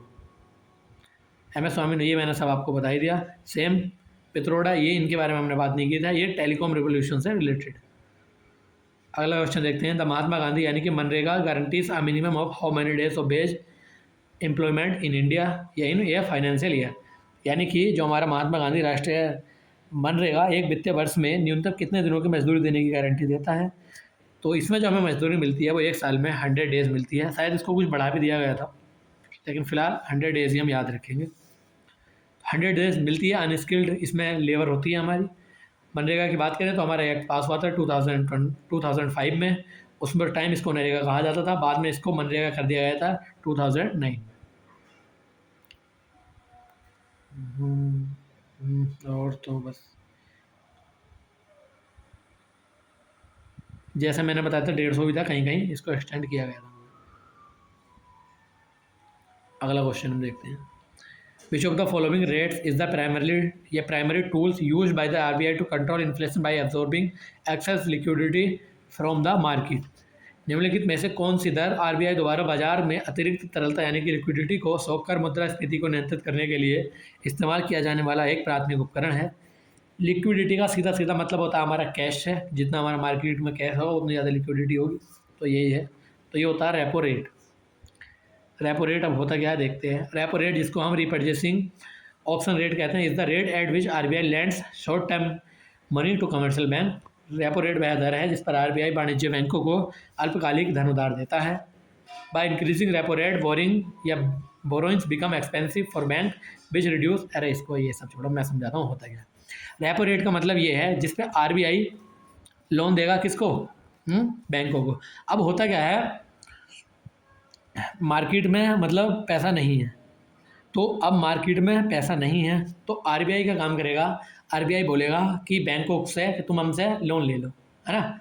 लोन लेंगी बैंक, तो अब बैंकों के पास पैसा जाएगा, तो बैंक जब पैसा जाएगा तो वो लोगों को लोन दे पाएंगी, है ना। तो फिर जो है मार्केट में पैसा बढ़ जाएगा, लिक्विडिटी बढ़ जाएगी। अब एक होता है हमारा रिवर्स रेपो रेट, ये वाला लिखा हुआ है। तो यहाँ पर रिवर्स में होता क्या है, मतलब रेपो रेट में आरबीआई लोन दे रहा है, तो रिवर्स का मतलब हो जाएगा कि आरबीआई लोन लेने लगेगा, है ना। यही तो मतलब हुआ आपके हिसाब से, और असलियत में इसका मतलब भी यही है। अब होगा क्या, जब आरबीआई को दिखेगा कि मार्केट में पैसा खूब है और बहुत ज़्यादा इन्फ्लेशन बढ़ रही है पैसा होने की वजह से, तो आरबीआई के काम करेगा एसबी जो कमर्शियल बैंकें होती हैं, एग्जांपल लेते हैं हम एसबीआई का। एक एसबीआई हो गई, एक आरबीआई हो गई, है ना। एसबीआई के पास कोई बंदा लोन लेने आया, एसबीआई उसको लोन देगा, मान लेते हैं हमने फिर मतलब 5% पर उसको लोन दिया। कोई भी वो XYZ बंदा हो सकता है, वो लोन लेने आया, एसबीआई ने उसको 5% पे लोन दे दिया। यहाँ पर आरबीआई आएगी फंक्शन में, है ना। आरबीआई का कहेगी एसबीआई पे कि सुनो कि तुम जो 5% पे उसको लोन दे रहे हो ना, 6% पे हमें दे दो, 6% पे हमें दे दो। अब इससे होगा क्या, एसबीआई को जैसे ये वाली बात आरबीआई कहेगी, एसबीआई खुश हो जाएगी। कैसे कि एक तो यहाँ से पैसा मिलने के सबसे ज़्यादा चांस है, बिल्कुल मतलब खतरा तो बिल्कुल है नहीं कि पैसा मरेगा, है ना। और ऊपर से इंटरेस्ट रेट भी 1% बढ़ के मिल रही है। तो एसबीआई अब इसको पैसा ना देके एसबीआई पैसा देगा आरबीआई को, है ना। तो अब इससे होगा क्या, इससे होगा ये, जो पैसा पहले मार्केट में जाता 5% पे इस आदमी को देता, ये आदमी कहीं ना कहीं खर्च करता, मान ले 1 लाख रुपए भी इसको अगर लोन में चाहिए थे, लोन में देती एसबीआई, तो ये इसको कहीं ना कहीं खर्च करता। लेकिन अब इसके पास पैसा गया ही नहीं, तो वो पैसा मार्केट में नहीं गया, तो वो पैसा रख लेगी आरबीआई, है ना। तो आरबीआई पैसा रख लेगी, तो आरबीआई ने मार्केट से पैसा हटा लिया। यही चीज़ें होती हैं, समझ गए। रिवर्स रेपो रेट का मतलब है कि जब आरबीआई बैंकों से लोन लेने लगता है। मैंने पूरी चीज़ आपको समझा दी है, अब इससे ज़्यादा कोई भी इसमें क्वेश्चन बनेगा नहीं। एसएलआर क्या होता है, तो एसएलआर ये होता है, इसको भी समझाता हूँ। जैसे ये हो गया एसबीआई, है ना। अब कोई लोग, बैंक का काम क्या होता है, अगर मैं जमा करने गया, जैसे मान लेते हैं मैंने, ये बैंक है, मैंने 1 लाख रुपये जमा करे, है ना, बन ले के लिख लेते हैं, 1 लाख रुपये जमा करे बैंक को। बैंक मुझे मान लेते हैं इसको 3% इंटरेस्ट मुझे बैंक देगा। अब बैंक का काम करेगा, ये मैं हूँ, ये ना, ये एक्स है, ये एक बंदा बाई है, तो बैंक का काम करेगा इस 1 लाख को यहाँ को उठा देगा, है ना। 3% पे लिया था, 5% पे उठा दिया। 3% पे लिया था, मान लेते हैं 1 साल का इसको 3% इंटरेस्ट देना था। अब इसने ये लोन पे यहाँ इसको दे दिया, बाई को मान लेते हैं 1 साल के लिए लोन पे इसने दे दिया कि 1 साल का जो मैं तुमसे चार्ज लूँगा वो 5% हमारा इंटरेस्ट होगा। जो इसने 1 लाख रुपए दिए थे वो इसने इसको दे दिए। अब होता क्या है कि इसको अगले ही महीने ज़रूरत पड़ जाती है, ये बैंक के पास जाता है। अब अगर ये बैंक के पास जाएगा, तो मैंने एक एग्जांपल लिया, बैंक के पास और भी पैसा होता है, लेकिन मैंने एक एग्जांपल लिया है बस कि 1 लाख रुपए ये मांगेगा, अब बैंक ने तो इसको दे रखे हैं, तो इस तरीके से तो लोगों का बैंकिंग सिस्टम से भरोसा ही उठ जाएगा, फिर इस चीज़ से बहुत ज़्यादा दिक्कतें आ जाएंगी, है ना। तो इसी पर आरबीआई हमारा कहता है बैंकों को कि सुनो देखो, तुम जितना तुम्हारे पास पैसा आएगा तुम सीधा उसको लोन पे नहीं उठा सकते, तुमको कुछ एसएलआर मेंटेन करके चलना होगा। एसएलआर होता है हमारा, इसकी फुल फॉर्म होती है लिक्विड करके तो कुछ होती है, मैं फुल फॉर्म ही भूल गया, लिखी हुई तो थी अभी, स्टैट्यूटरी लिक्विडिटी रेशियो, है ना। तो इसमें आरबीआई बोलेगा कि तुमने जो लिया है उसको तुम हमारे पास जमा करो, है ना, या तो तुम कैश के फॉर्म में जमा कर दो, कुछ परसेंटेज, सर्टेन परसेंटेज वो आरबीआई डिसाइड करता है कि इतना हमारे पास रखना ही रखना है, तो उसमें कैश में कर दो, चाहे तुम गवर्नमेंट सिक्योरिटीज़ खरीद लो। इस तरीके से बोलेगा वो कि तुम हमारे पास रखो, तो कल वो जो आदमी अपना पैसा लेने वापस आए, तो या तो तुम हमसे वो कैश जो तुमने जमा कर रखा उसको लेके जाओ हमसे और उसको पैसा दे दो, जिससे हमारा बैंकिंग सिस्टम फेल ना हो, या फिर जो गवर्नमेंट सिक्योरिटीज़ तुमने खरीद रखी है उनको बेच के उसका पैसा तुम दे दो, है ना। ये होता है हमारा कौन सा एसएलआर। अब मैंने इसको बहुत ज़्यादा डिटेल में तुमको समझा दिया है ना। इससे ज़्यादा क्वेश्चन डिटेल में नहीं बनेगा और समझ में भी आपके आ ही गया होगा। फिर अगला था स्पेशल ड्राइंग राइट यानी कि SDR often referred as the paper gold is an international reserve asset created by which organisation. विशेष आहरण अधिकार SDR जिसे अक्सर कागजी सोना कहा जाता है किस संगठन द्वारा बनाया गया एक अंतर्राष्ट्रीय आरक्षित संपत्ति है। तो ये इंटरनेशनल मॉनेटरी फंड यानी IMF द्वारा बनाया गया। इससे तो मुश्किल ही क्वेश्चन पूछे। चलो अगला देखते हैं। अब क्वेश्चन आ गए हमारे कर्व से। देखते हैं question. The Lorenz curve is a graphical representation primarily used in the economic to measure which of the following. Lorenz जो कर्व होता है ये एक ग्राफिकल प्रतिनिधित्व है जिसका मुख्य रूप से अर्थशास्त्र में निम्नलिखित में से किसको मापने के लिए उपयोग किया जाता है। लोरेंज कर्व ये हमारा मापता है किसको, इनकम एंड वेल्थ इक्वलिटी या इनइक्वालिटी, आय या धन की असमानता। किसके द्वारा दिया गया था। लोरेंज कर्व जो है डेवलप किया गया था बाई मैक्स ओ लोरेंज 1905 में, है ना। ये कर्व थोड़ा सा ना डिफ़िकल्ट टॉपिक होता है, इसको ऐसे नहीं समझा जा सकता। मैं इसको किसी दिन ना अच्छे से समझाऊंगा। बस आप याद रखना कि लोरेंज कर्व जो है वो मापता है हमारा क्या, इनकम और वेल्थ इनइक्वालिटी की बात होगी तो लोरेंज कर्व से रिलेटेड होगा वो। इन्फ्लेशन एंड अनएम्प्लॉयमेंट की बात होगी तो यहाँ पर इन्वर्स रिलेशन होता है इन दोनों में, और ये फिलिप्स कर्व द्वारा हम दर्शाते हैं।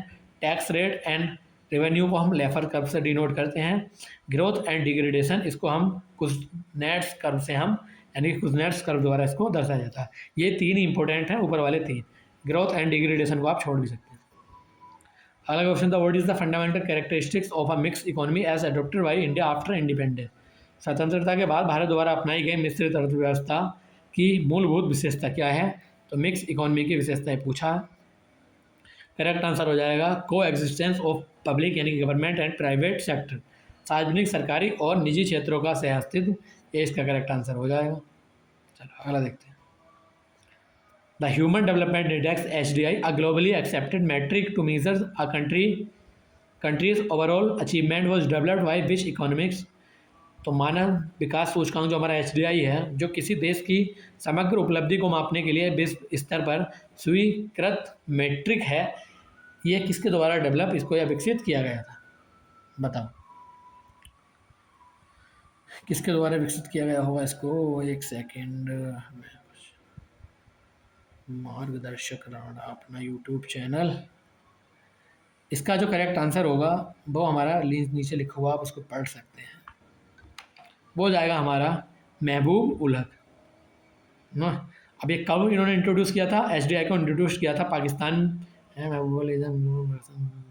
HDI 1990 में, पाकिस्तान के हैं ये, इनको नोबेल भी मिल चुका है। अमर्त्य सेन की बात करें तो ये इन्होंने हेल्प किया था डेवलप करने में इसे, but Mehboob ul Haq is recognise, ये सब छोड़ो।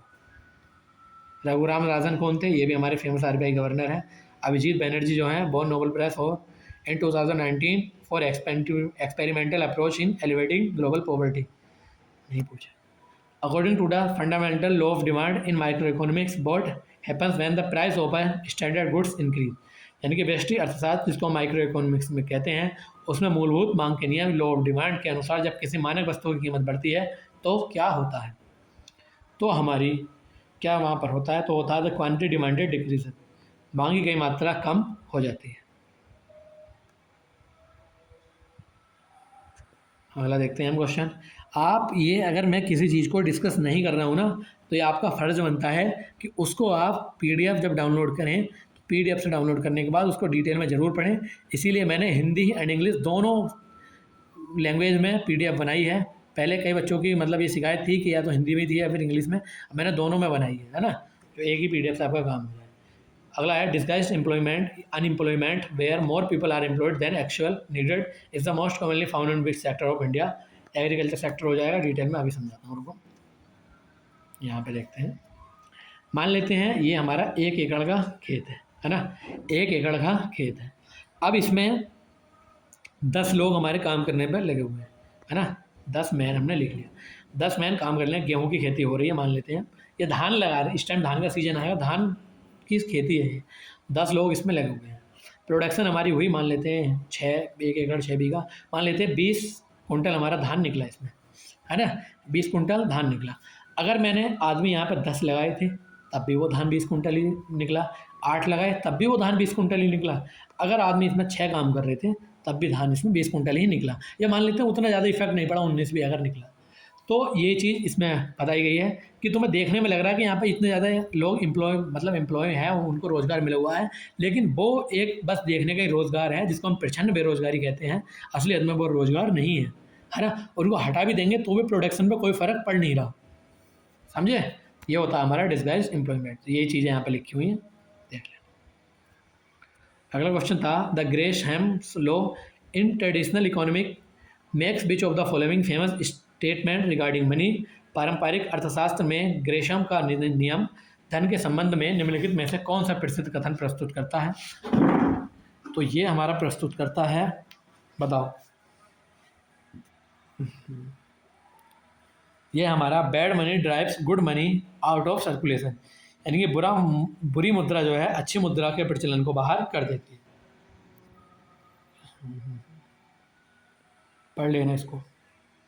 अगला देखते हैं the philosophy of laissez faire, यानी कि let it be the fundamental cornerstone of which economic system. Laissez faire, इसे ऐसा ही रहने दे, यानी कि लेट इट बी का दर्शन किस आर्थिक प्रणाली की आधारशिला है? तो ये है हमारा ऑप्शन नंबर सी, कैपिटलिज्म, यानी कि फ्री मार्केट इकोनॉमी। मुझे कुछ याद आ गया था। बात करते हैं एडम स्मिथ की, तो ये इनको फादर ऑफ मॉडर्न इकोनॉमिक्स कहा जाता है। इन्होंने एक बुक लिखी थी द वेल्थ ऑफ नेशन, याद आप रखेंगे। इनविजिबल हैंड का मतलब क्या होता है ये आप बताना, इसमें से मत पढ़ना, वैसे ही बताना। अगला क्वेश्चन था the term Hindu rate of growth in India या Indian economy was famously coined by which economist, यानी कि भारतीय अर्थव्यवस्था में हिंदू विकास दर शब्द प्रसिद्ध रूप से किस अर्थशास्त्री द्वारा गढ़ा गया था? तो इसका करेक्ट आंसर हो जाएंगे हमारे राजकृष्णा इस क्वेश्चन के करेक्ट आंसर हो जाएंगे। Professor Rajkrishna coin this term in 1978। इतना ज़्यादा तो चीज़ नहीं पूछता है, बस यही पूछ लिया। अमर्त्य सेन को हमने देख ही लिया है। अगला था इन macro economics which curve graphically illustrate the relationship between tax rate and tax revenue. तो टैक्स से मैंने रिलेटेड कौन सा कर्व बताया था अभी ऊपर, बताओ? लेफर कर्व करके कुछ डिस्कस किया था हमने या नहीं? लेफर्स कर्व, अरे बताओ भाई, बताओगे कैसे? बता भी रहोगे तो मुझे क्या पता लगेगा। लेफर्स कर्व है ना, करेक्ट आंसर हो जाएगा लेफर्स कर्व। फिलिप्स कर्व हमने देखा था, ये रिलेशन दिखाता है इन्फ्लेशन एंड अनएम्प्लॉयमेंट के। लॉरेंज कर्व की बात करें तो ये इनकम एंड वेल्थ इनइक्वालिटी के बीच ये दिखाता है। लेफर्स हमने देख लिया, मैंने इसको बोल दिया था, इसको छोड़ भी सकते हैं आप कुछ नेट को। अगला क्वेश्चन था विच of the following is the most defining characteristics of a closed economy. निम्नलिखित में से कौन सा या कौन बंद अर्थशास्त्र की सबसे पारिभाषिक विशेषता है? तो इसका करेक्ट आंसर बताओ। No import and no export take place, deficit management, only the government control over business. क्या होगा आपके हिसाब से आंसर? मेरे हिसाब से तो इसका आंसर बी ही होना चाहिए। क्लोज का मतलब है कि बंद पड़ी economy. No imports and no export take place, कोई आयात या कोई निर्यात नहीं होता है। यही था, इसमें कुछ एक्सप्लेन करने वाली ऐसी चीज़ नहीं है। द फेमस स्लोगन गरीबी हटाओ eradicate poverty was given which 5 year plan. तो मैंने आपको बताया था कब दिया गया था, 5th 5 ईयर प्लान कहाँ है? ऊपर डिस्कस हम कर चुके हैं। 5th 5 ईयर प्लान कब से कब तक चला था? जो 5वां पंचवर्षीय योजना थी ना, यही 5 वर्ष नहीं चली थी। देखो 74 से 78 तक ही चली, 4 साल चली थी, है ना? तो ये जो नारा दिया गया था ये प्राइम मिनिस्टर इंदिरा गांधी के द्वारा दिया गया था। इसमें गरीबी हटाओ का नारा भी दिया गया था, गरीबी हटाओ ही तो पूछा है। 3rd 5 ईयर प्लान की बात करें तो फोकस करता है हमारा ये किस पर? एग्रीकल्चर पर ही करता है, ये भी बीट प्रोडक्शन पर। 4th 5 ईयर प्लान मैंने बता दिया, इसका जो था सेल्फ रिलायंस था। 5th 6th हम देख ही चुके हैं।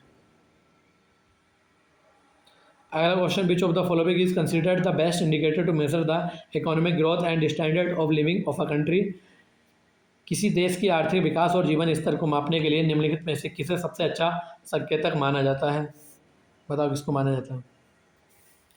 ये माना जाता है हमारा पर कैपिटा इनकम, यानी कि प्रति व्यक्ति आय। अब ये पर कैपिटा इनकम होती क्या है? Per capita income is calculated by dividing the total national income by the total population. जो हमारे देश की टोटल नेशनल इनकम है इसको डिवाइडेड कर दो टोटल पॉपुलेशन से, तो हमारी क्या पर कैपिटा इनकम निकल के आ जाती है। चलो, जीडीपी क्या है, ये हमारे जीडीपी जीएनपी, इसको डिटेल में लास्ट में समझाऊंगा। चलो देखते हैं। तो फिलिप्स कर्व वाले क्वेश्चन तो मैं कराऊंगा नहीं, आप खुद करोगे, कर्व मैंने पूरा करा दिया। In banking terminology what does the heavily monitored acromion NPA stand for. Banking शब्दावली में अत्यधिक निगरानी वाले संक्षिप्त नाम एनपीए का पूर्ण रूप क्या है, यानी कि एनपीए की फुल फॉर्म पूछी थी। तो ये होता है हमारा non performing asset. Non performing asset भी होता क्या, देखते हैं। An NPA is a loan और advance for which a principal और loan amount payment remains overdue for period of 19 days. 90 days, 19 नहीं 90 डेज, है ना। तो एनपीए वह ऋण या अग्रिम है जिसके लिए मूलधन या ब्याज का भुगतान 90 दिनों की अवधि के लिए अतिदेय यानी कि ओवरड्यू रहा है। बैड बैंक्स क्या होती हैं, बताओ। बैड बैंक्स का नाम सुनकर सीधा आपके दिमाग में एक ही चीज़ आती है ना कि ख़राब बैंक होंगी, है ना। तो बैड बैंक्स वो होती हैं जो जैसे किसी व्यक्ति ने लोन ले लिया और वो दे नहीं रहा है, तो उसको उसको मतलब लाने के लिए स्थापित की गई बैड बैंक्स होती हैं, वो उनसे लोन आपका कलेक्ट करके देती हैं आपका अमाउंट। अगला था, who was the first individual to scientifically attempt the estimation of national income in India. Bharat में राष्ट्रीय आय का अनुमान लगाने का प्रयास करने वाले पहले भारतीय व्यक्ति कौन थे। तो ये थे हमारे VK RV Rao. VK RV Rao correct answer हो जाएगा। काफ़ी ज़्यादा अच्छा क्वेश्चन है। While Dadabhai Naoroji made the first rough estimates in 1867 to 1868। VK Rao was the first to use the scientific statistical method, है ना। जहाँ भी वैज्ञानिक या साइंटिफिक चीज़ लिखी हुई आएगी वहाँ पर VK RV राव हो जाएगा, और जहाँ पर सीधा रफ एस्टिमेट की बात होगी तो वहाँ पर हमारे दादाभाई नौरोजी करेक्ट आंसर हो जाएंगे। He divides the Indian economy into 13 sector to calculate the income accurately. 13 sector में डिवाइडेड किया था जिससे कि अच्छे से वो ये सारी चीज़ें ना। क्वेश्चन नंबर 49 हमारा, which premier international financial institution publish the world economic outlook report.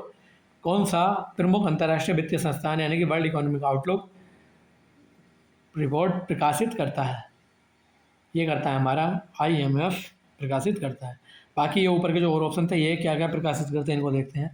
World bank की बात करें तो ये रिपोर्ट पब्लिश करेगा हमारा world development report and world economic prospect. ये वाली रिपोर्ट की बात करेगा तो वर्ल्ड बैंक हमारा इसको प्रकाशित करता है, पब्लिश करता है। WEF की बात करें तो ये ग्लोबल जेंडर रिपोर्ट और ग्लोबल कॉम्पिटिटिवनेस रिपोर्ट WEF हमारा प्रकाशित करता है। IMF हमने देख ही लिया। WTO की बात करें तो ये वर्ल्ड ट्रेड रिपोर्ट प्रकाशित हमारा करता है। क्वेश्चन नंबर 50 है, इन माइक्रो इकोनॉमिक्स गिवन goods are a unique type of inferior goods where the demand paradoxically increases when. व्यष्टि अर्थशास्त्र में गिफन वस्तुएं एक अद्वितीय प्रकार की निम्न स्तरीय वस्तुएं हैं जहां मांग विरोधाभास रूप से बढ़ती या तब बढ़ जाती है जब, है ना, the price of the good increases, वस्तु की कीमत घट बढ़ती है। तो ये कुछ अलग ही चीज़ें हैं, देखते हैं।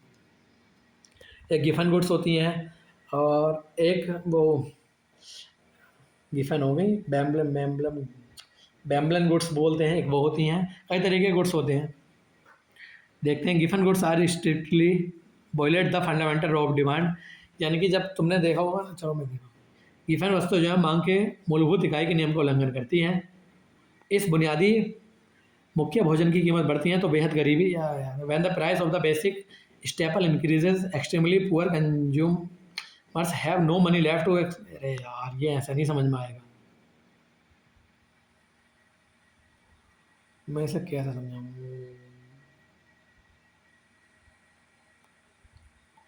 चलो मैं इसे आगे समझाऊँगा, मुझे याद दिलाना, आगे समझाऊँगा मैं इसको। यहाँ पे ये कवर हो नहीं पाएगा। इसमें ये ऐसा होता है कि बैम्बलन गुड्स जैसी आईफोन वगैरह है ना, तो उनका आप कितना भी प्राइस बढ़ाओ, आप उनका जितना प्राइस बढ़ाओगे उतनी ज़्यादा उसकी डिमांड बढ़ेगी, क्योंकि वो जो है हमारा एक स्टेटस के तौर पे यूज़ की जाने वाली वस्तुएं हैं। मर्सिडीज़ हो गई, है ना, मर्सिडीज़, BMW, आईफोन वगैरह। तो ये चीज़ें वो हैं कि आप इनका जितना ज़्यादा प्राइस बढ़ाओगे ये इतने ज़्यादा और भी बिकेंगी, है ना, क्योंकि ये स्टेटस के तौर पे कार्य करती हैं। ये तो हमने देख ही लिया ना, देख लिया, हाँ देख लिया क्या क्वेश्चन नंबर, नहीं देखा ना, नहीं देखा, देखते हैं। When the Reserve Bank of India यानी RBI aggressively reduce the cash reserve ratio CRR, what happens to the credit creation capacity of commercial bank. जब भारतीय रिजर्व बैंक आक्रामक रूप से नकद आरक्षित अनुपात यानी कि CRR को कम करता है, तो वाणिज्यिक बैंकों को ऋण या क्रेडिट क्रिएशन क्षमता का पर क्या होता है? तो ये हमारी बढ़ जाती है, काफ़ी बढ़ जाती है ना। अब कैसे बढ़ जाती है इसको देखते हैं। CRR is the percentage of total bank deposit that commercial bank must keep entirely as a cash with the RBI। तो कैश रिजर्व रेशियो इसका फुल फॉर्म होती है। वो जो कि ये कैश रिजर्व रेशियो SLR जो होती है उसमें कैश नहीं होता, उसमें कुछ ना कुछ आपको गोल्ड वगैरह में करना होता है। पीछे मैंने अगर कुछ गलत बता दिया हो तो उसके लिए करेक्ट कर लेना उसको, है ना। ये हमारा नगद जो होता है, नगद CRR ये होता है। येलो रिवोल्यूशन हमने बात कर ली, ये ऑयल सीड एंड मस्टर्ड से रिलेटेड है, इसके बारे में काफ़ी चीज़ें देख भी ली थी हमने। अब ये देखते हैं, what is the current VCR used by the government of India to calculating the GDP of and the wholesale price index WPI, यानी कि घरेलू सकल उत्पाद और थोक मूल्य सूचकांक WPI दोनों की गणना करने के लिए भारत सरकार द्वारा उपयोग किया जाने वाला वर्तमान आधार वर्ष क्या है?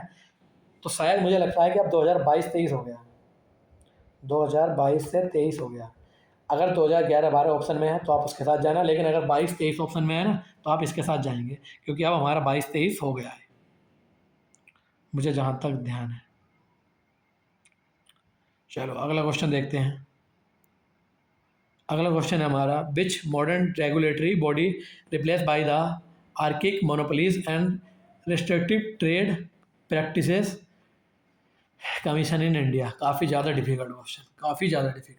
ऑप्शन दिखाता हूँ, इसको अटैम्प्ट करना, आंसर नहीं दिखाऊंगा, बस ये है ऑप्शन, इसको अटैम्प्ट करो। क्वेश्चन नंबर 54 है ये, इसको अटैम्प्ट करो।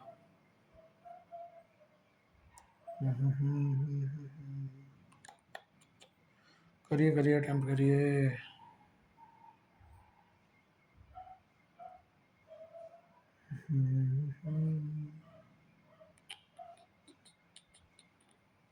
चलो अटैम्प्ट कर लिया होगा, मैं बताता हूँ इसका आंसर।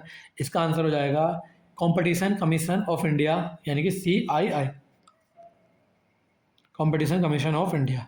नहीं पूछेगा इतना ज़्यादा, ये काफ़ी भारी भारी क्वेश्चन था ये, एक या दो बार, एक ही बार रिपीट होते हैं ये, इस तरह के क्वेश्चन दोबारा रिपीट नहीं होते हैं। लेकिन आप रिस्क नहीं लेना, आप पढ़ लेना। मैं तो इसलिए इसको ज़्यादा डिस्कस नहीं कर रहा कि वीडियो बहुत लंबी हो जाएगी। अभी 50 क्वेश्चन करें, 1 घंटे की पहली होगी, तो और हमको इसकी लेंथ 1.5 घंटे के समथिंग लेके जानी है, उससे ऊपर नहीं लेके जानी। अगला देखते हैं क्वेश्चन।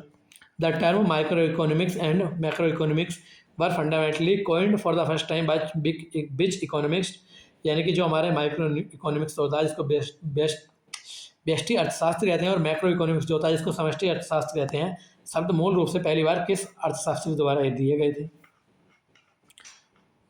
तो ये दिए गए थे हमारे रगनर फ्रिश, रगनर। अब इकोनॉमी में आपको 2 या 3 ही नाम याद है, कौन से? Adam Smith, John Maynard Keynes, Alfred Marshall, है ना। अब ये तीनों ही ऑप्शन में है, अब लगाओ क्या आंसर लगाओगे। वैसे तो अगर ये तीनों में से एक भी होता तो भी गलत ही जाता, आंसर इसका सबसे अलग ही है। चलो और तो इसमें से क्या इंपॉर्टेंट हो सकता है? एडम स्मिथ को फादर ऑफ मॉडर्न इकोनॉमिक्स के नाम से जाना जाता है, वेल्थ ऑफ नेशन इन्होंने किताब लिखी थी। जॉन मेनार्ड किनीस की बात करें तो जो हमारा मैक्रो इकोनॉमिक्स है उसके जनक के रूप में इनको जाना जाता है। और एल्फ्रेड मार्शल को, इनको भी माइक्रो इकोनॉमिक्स के नाम से जाना जाता है, एल्फ्रेड मार्शल। चलो अगला देखते हैं। In public economics a public good is statically characterised by which two definitive feature, यानी कि सार्वजनिक अर्थशास्त्र में एक सामाजिक या सार्वजनिक वस्तु जिसको पब्लिक गुड कहते हैं कि विशेषताएं कड़ाई से किन 2 निश्चित विशेषताओं से होती है? क्या क्वेश्चन है ये? सार्वजनिक अर्थशास्त्र में एक सार्वजनिक वस्तु की विशेषता कड़ाई से किन 2 निश्चित वस्तुओं से होती है? आंसर है नॉन राइवलरस नॉन एक्सक्लूडिवली। जो हमारे पब्लिक गुड होते हैं वो गैर यानी कि नॉन राइवलरस होते हैं नेचर में, और नॉन एक्सक्लूडेबल होते हैं। जैसे कि इसका सबसे बढ़िया एग्जांपल है, रेलवे भी कर सकते हो, बाकी सूरज करो, है ना। सूरज ऐसा तो नहीं है कि सूरज की रोशनी अगर मैंने ले ली तो मैंने किसी के हिस्से की रोशनी ले ली, तो वो हमारा नॉन राइवलरस हो जाएगा। आपको भी उतना ही मिलेगा, मुझे भी उतना ही मिलेगा, है ना। बाकी पब्लिक गुड में रेलवे वगैरह आते हैं, वो आप उससे रिलेट कर सकते हैं। चलो, ये यहाँ पे लिखा हुआ है, इसको आप पढ़ सकते हैं। अगला क्वेश्चन 57 देखेंगे। क्वेश्चन है हमारा, what is the economic definition of fiat money. तो जो हमारी फिएट मनी होती है उसकी आर्थिक परिभाषा क्या है, ये क्वेश्चन पूछा था। तो इसका जो करेक्ट आंसर हो जाएगा, अब हम जल्दी जल्दी करेंगे, वीडियो काफ़ी लंबी हो जाएगी नहीं तो ये हो जाएगा, money issued by the government decree without any physical commodity banking, यानी कि किसी भौतिक वस्तु के समर्थन के बिना सरकारी आदेश डिग्री या डिक्री द्वारा जारी किया गया धन। अब इसको थोड़ा डिटेल में देख ही लेते हैं, रुको। Fiat money has no intrinsic value unlike a gold a silver coin, यानी कि फिएट मनी का कोई आंतरिक मूल्य नहीं होता है सोने या चांदी के सिक्कों के विपरीत, है ना।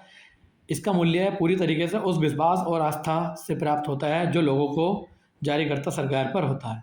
All modern paper currency including Indian rupees, US dollar and euro are fiat money. तो जितनी भी हमारी इस टाइम की करेंसी वगैरह चलती हैं वो सारी फिएट मनी है। अब जैसे गोल्ड है, गोल्ड को अगर तुम सिक्के के रूप में चलाना चाहोगे तो गोल्ड का एज ए, उस पर अगर तुमने 10 रुपये लिखा तो गोल्ड का एक तो मूल्य होगा 10 रुपये, लेकिन गोल्ड का एज ए मेटल भी तो मूल्य होगा नहीं होगा जिससे वो सिक्का बना होगा।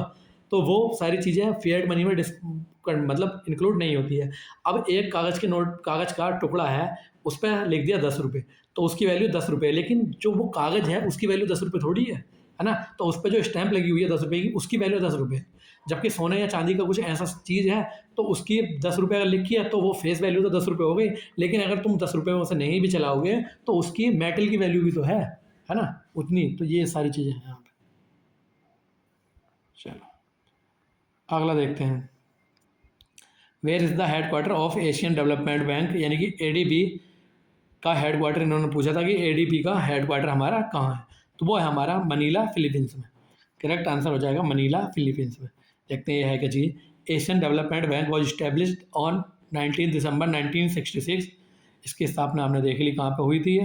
करंटली इसमें 68 मेंबर्स हैं, which 49 are from within Asia and Pacific, ये आप याद रखेंगे। टोक्यो में बात करें तो टोक्यो में किसका हेडक्वार्टर आपको देखने को मिलेगा, तो Tokyo Japan is the largest share holder but headquarter is not here. तो मतलब जापान इसमें शेयर होल्डर तो है, लार्जेस्ट है, लेकिन हेडक्वार्टर यहाँ पर नहीं है। बीजिंग की बात करें तो यहाँ पर हमारा AIIB का हेडक्वार्टर है। न्यू दिल्ली की बात करें तो ये जो है India is founding member and major borrower but not the host. अगला था द स्पेशल इकोनॉमिक जोन्स, यानी कि SEZ जो होते हैं act aimed at the boosting export and foreign investment was post या was passed by the which parliament in which year. इसको detail में देखते हैं। निर्यात और विदेशी निवेशों को बढ़ावा देने के उद्देश्य से भारतीय संसद द्वारा भारतीय या विशेष आर्थिक क्षेत्र SEZ अधिनियम किस वर्ष पारित किया गया था। तो आप इसको खुद भी पढ़ा करिए क्वेश्चन को, मैं कभी कभी पढ़ने में गलती कर देता हूँ, आप खुद भी पढ़ा करिए। ये हुआ था हमारा 2005 में। SEZ पॉलिसी की बात करें तो was the originally announce on April 2000 but the SEZ act was formally pass in 2005, है ना। यही बस इंपॉर्टेंट है इसमें, और कुछ इतना ज़्यादा नहीं। अगला क्वेश्चन है, which article of the Indian constitution, ये हमने उसमें देख लिया था, इसमें नहीं देखेंगे, पॉलिटी में हम देख चुके हैं। What was the India's total coal production in financial year 2023-24, यानी कि वित्तीय वर्ष 2023-24 में भारत का कुल कोयला उत्पादन कितना था। यह था हमारा 997.826 मिलियन टन्स, इतना हमारा कोयला उत्पादन था। India achieved its highest ever coal production of मतलब nearly 1 billion tons of a financial year, मतलब ये करीब करीब 1 बिलियन के करीब था हमारा, इतना हमने अचीव किया था। ओडिशा, छत्तीसगढ़ एंड झारखंड की बात करें तो ये टॉप मोस्ट कोयला प्रोड्यूसिंग स्टेट है इंडिया के। सबसे ज़्यादा जो हमारा इंडिया में पाया जाता है वो बाइटुमिनस पाया जाता है। कोल को famously known as the black gold के नाम से भी जाना जाता है। अगला देखते हैं, what was the primary objective of new economic policy of 1991। इसको डिटेल में मैं पहले समझा चुका हूँ, बार बार नहीं हम डिस्कस करेंगे एक ही चीज़ को। 1991 का रिफॉर्म पूछा था, वो मैंने बता दिया था। How many major commercial banks were nationalize during the first historic phase of bank nationalization in 1969। 1969 में राष्ट्रीयकरण के पहले ऐतिहासिक चरण के दौरान कितने वाणिज्य बैंकों को राष्ट्रीयकृत किया गया था? तो ये थी हमारी 14 बैंक, 14 बैंक थी हमारी। The nationalisation took place on 19 July 1969 by ordinance. एक ऑर्डिनेंस आया था हमारा 1969 में, 19 जुलाई को, उसके द्वारा इन सबको नेशनलाइज किया गया था। और बात करते हैं द सेकंड फेज ऑफ जो हमारा सेकंड फेज आया था नेशनलाइजेशन का 1980 में, उसमें 6 और कमर्शियल बैंक थी जिनको नेशनलाइज यानी कि राष्ट्रीयकरण उनको कर दिया गया था। चलो अगला देखते हैं, which two international financial institution are jointly known as the Bretton Woods twins. किन दो अंतर्राष्ट्रीय वित्तीय संस्थानों को संयुक्त रूप से ब्रेटन वुड्स ट्विंस के नाम से जाना जाता है? अभी तक जितने भी क्वेश्चन करे हैं लेवल बताओ तुम क्वेश्चन का इसी वक्त कमेंट करके। लग रहे हैं क्वेश्चन कि हाँ कुछ दमदार क्वेश्चन है, कि कुछ क्वेश्चन लग रहे हैं कि हाँ ऐसे क्वेश्चन अभी तक नहीं कर रहे थे हम, मतलब हम तैयारी कर रहे थे बट इस तरीके के क्वेश्चन अटैम्प्ट नहीं कर रहे थे हम, बताओ। तो यही तो फ़ायदा होता है कि जब आप, मैंने एग्ज़ाम खुद ने निकाले हैं ना, तो मुझे पता है, मैं एग्ज़ाम देता भी रहता हूँ खुद ही, इस तरीके के क्वेश्चन पूछते हैं। और बाकी एनालिसिस जब मैं कराता हूँ तो सारे क्वेश्चन मेरे पास पहले आ जाते हैं, तो उनसे मुझे काफ़ी ज़्यादा हेल्प मिली ये क्वेश्चन बनाने में। तो किसको जाना जाता है? तो ये जाना था IMF एंड वर्ल्ड बैंक को, यानी कि अंतर्राष्ट्रीय मुद्रा कोष और विश्व बैंक को। बोथ इंस्टीट्यूशन वॉज या were establish during the Bretton Woods conference held in the USA in 1944। यहाँ पर इसकी स्थापना हुई थी दोनों की। Both IMF and world bank, इनके हेडक्वार्टर हमारे वाशिंगटन DC में है, आप याद रखेंगे इसको। वर्ल्ड बैंक का कार्य क्या होता है? मतलब इंटरनेशनल मॉनेटरी फंड का कार्य हमारा फोकस करता है heavily on the global monetary stability and managing balance of payment crisis. तो जितने भी हमारे चीज़ें होती हैं ये इनको मॉडर्न ये करता है, आप देख लें। WTO और WHO की बात करें तो फॉर्म्ड मच लेटर, बाद में हुए थे। ADB NDB नहीं नहीं नहीं, और कुछ नहीं कुछ। अगला था in the context of national income accounting what does M stands for the expenditure formula. जब हमारा GDP का फार्मूला होता है C + I + G प्लस में XI।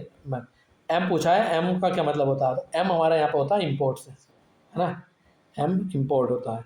अगर बात करेंगे C से तो यहाँ पे कंजप्शन हो जाएगा, I से हमारा इम्पोर्ट नहीं होगा, इन्वेस्टमेंट हो जाता है ना। इम्पोर्ट होता है हमारा M से। आपको I ज़रूर देता है इम्पोर्ट का, अगर कभी भी पूछेगा ना कि इम्पोर्ट को कौन सा डिनोट करता है तो वहाँ पर I ज़रूर ऑप्शन में होगा पहले। I से इम्पोर्ट नहीं होता, इन्वेस्टमेंट होता है। G से होता है हमारा, अभी मुझे बिल्कुल याद था ये, लेकिन जब मैं समझाने जाता हूँ ना एकदम भूल जाता हूँ। X से तो एक्सपोर्ट हो गया, मैं G से फिर भूल गया। G से चिंगम करके याद कर लेते हैं इसको, CIGMX आप याद रखेंगे। चलो G, अगर G का मुझे याद आएगा तो मैं बताऊंगा तुम्हें। The formula represent the expenditure approach to calculate. ये हमारा मतलब अगर हमें GDP कैलकुलेट करनी हो एक्सपेंडिचर मेथड से तो ये वाला फॉर्मूला हम यूज़ करते हैं। C की बात करें तो यहाँ पे कंजप्शन होता है, मैंने बताया था आपको। I की बात करें तो ये होता है हमारा इन्वेस्टमेंट, ये आ गया G की बात करें तो ये होता है गवर्नमेंट स्पेंडिंग, है ना, गवर्नमेंट स्पेंडिंग होता है हमारा। चलो अगला देखते हैं, who is the universally recognised as the father of green revolution. MS Swaminathan, देख चुके हैं हम पहले ही इसको, हिस्ट्री में वो ज्योग्राफी में भी हमने देखा था, लेकिन एक बार फिर देख लेते हैं। यहाँ पर हमारे HBIV सीड्स आए थे, यानी कि हाई यील्ड वैरायटी सीड, जिसमें राइस एंड वीट की वैरायटी आई थी, जिससे हमारा बहुत ज़्यादा प्रोडक्शन बढ़ गया था। और PL480 ये वाली एक हमारे पास क्या बोलते हैं इसको, वैरायटी दी थी हमें US ने, जो वहाँ के सुअरों को वो खिलाते थे। इसका ग्रीन रेवोल्यूशन का सबसे ज़्यादा फ़ायदा हुआ था, वो हुआ था किसको? पंजाब, हरियाणा और उधर तमिलनाडु वाले क्षेत्रों को। ये पूछता है आपसे। Engel's law in the economic states that the household income decreases the proportion of income spend on which category decreases. यानी कि अर्थशास्त्र में एंजल का नियम कहता है कि जैसे जैसे किसी परिवार की आय बढ़ती है, किस श्रेणी पर खर्च की जाने वाली आय का अनुपात कम हो जाता है। तो अगर आय किसी की बढ़ेगी तो भोजन पर कम हो जाएगा।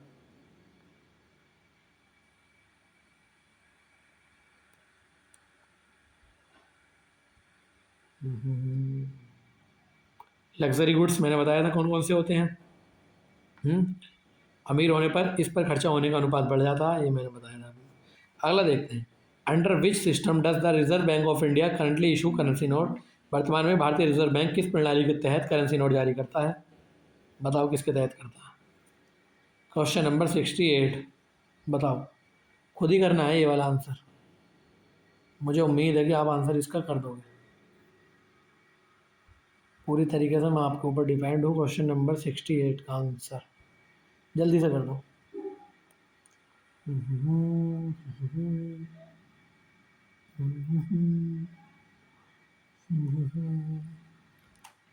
तो ये होता हमारा कौन सा, प्रोपोर्शनल रिजर्व सिस्टम गलत है, मिनिमम या मैक्सिमम फिड्यूसरी सिस्टम ये भी गलत है, फिक्स्ड फिड्यूसरी ये भी गलत है। ऑप्शन नंबर 2 करेक्ट आंसर हो जाए,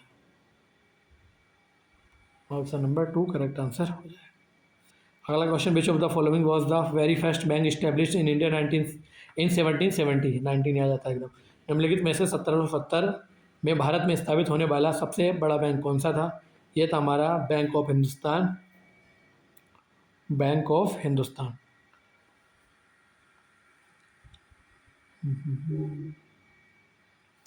स्टेट बैंक ऑफ इंडिया की जो स्थापना हुई थी, सबसे पहले इसको बैंक ऑफ कलकत्ता के नाम से जाना जाता था 1806 में। बाद में इसको इम्पीरियल बैंक बनाया गया था, फिर उसको एसबीआई बनाया गया था 1955 में। पंजाब नेशनल बैंक की बात करेंगे तो इसको बहुत बाद में लाला लाजपत राय द्वारा 1894 में इसको फाउंड किया गया था। इलाहाबाद बैंक की बात करेंगे तो 1865 में इसको फाउंड किया गया था, और it was the oldest joint stock bank है अंटिल इट्स रिसेंट मर्जर, ये है ना, याद रहे। इन बैंकिंग टर्मिनोलॉजी या terminology, what exactly the bank rate, bank rate का मतलब पूछ रहा है। तो जब भी बैंकों को लॉन्ग टर्म पे लोन चाहिए होता है तो उसको हम बैंक रेट बोलते हैं। कहाँ पे लिखा हुआ है? Option number B, the rate at which the central bank lends long term funds to the commercial bank, यानी कि वह दर जिस पर केंद्रीय बैंक वाणिज्य बैंकों को दीर्घकालिक धन उधार देती है उसको कहते हैं हम बैंक रेट।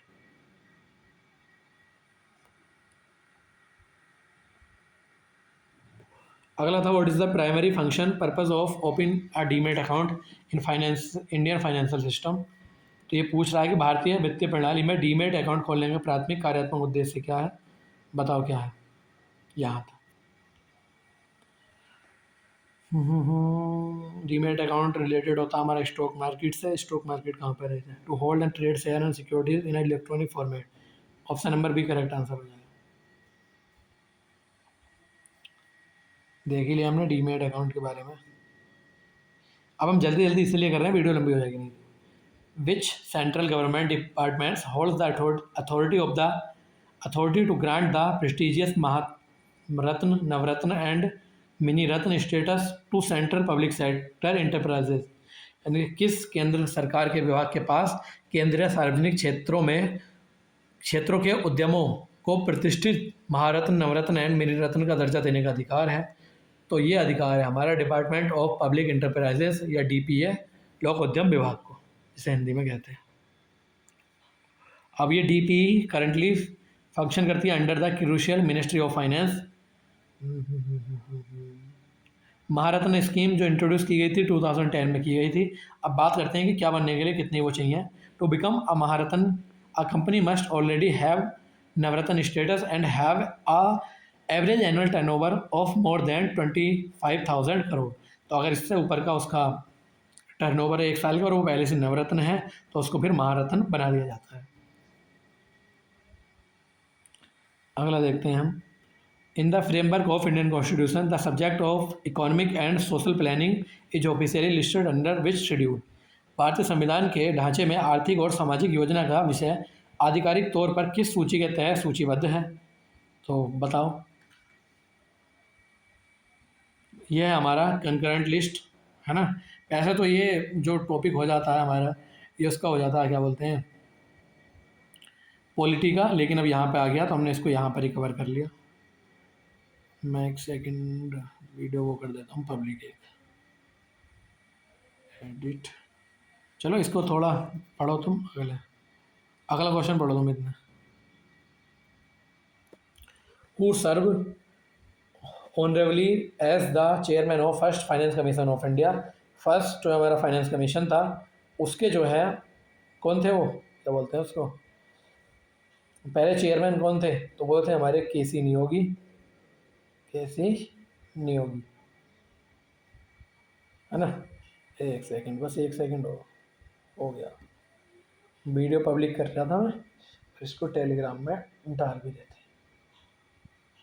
ये गई वीडियो टेलीग्राम में डल गई। क्लास लाइव नाउ हो गया। चलो, तो the first finance commission was constituted by the president of India on 22 November 1951। K C. योगी इसके पहले वो थे chairman. It operates under article 280, तो 280 के अंतर्गत ही आता है। हम अब इसको, इस टाइम हमारा 16th फाइनेंस कमीशन चल रहा है, जिसके जो हेड इस टाइम अरविंद पनगड़िया है। ये हमने उसमें पॉलिटी में भी देखा, यहाँ भी देख लिया, कोई बात नहीं। के संथा नाम इनको, ये जो है सेकंड फाइनेंस कमीशन के हेड थे, है ना। तो या तो फर्स्ट पूछता है या फिर करंटली पूछता, तो वो हमने देख लिया। अगला क्वेश्चन 75 है हमारा। How many primary tax rate slabs are currently structured under the Indian economy, Indian goods and service tax या GST system excluding the 0% exempt category. यानी कि भारतीय वस्तु एवं सेवा कर प्रणाली के तहत वर्तमान में कितने प्राथमिक दर या कर स्लैब संरक्षित हैं। तो ये हमारे 4 स्लैब में, आप कौन कौन से देखते हैं। पहला हमारा 5%, दूसरा 12%, तीसरा है 18%, तो चौथा है 28%। ये हमारे टैक्स स्लैब है। Essential item like unpacked fresh food, milk and salt are kept strictly in the 0% यानी कि एक्सेप्टेड कैटेगरी में इसको रखा गया।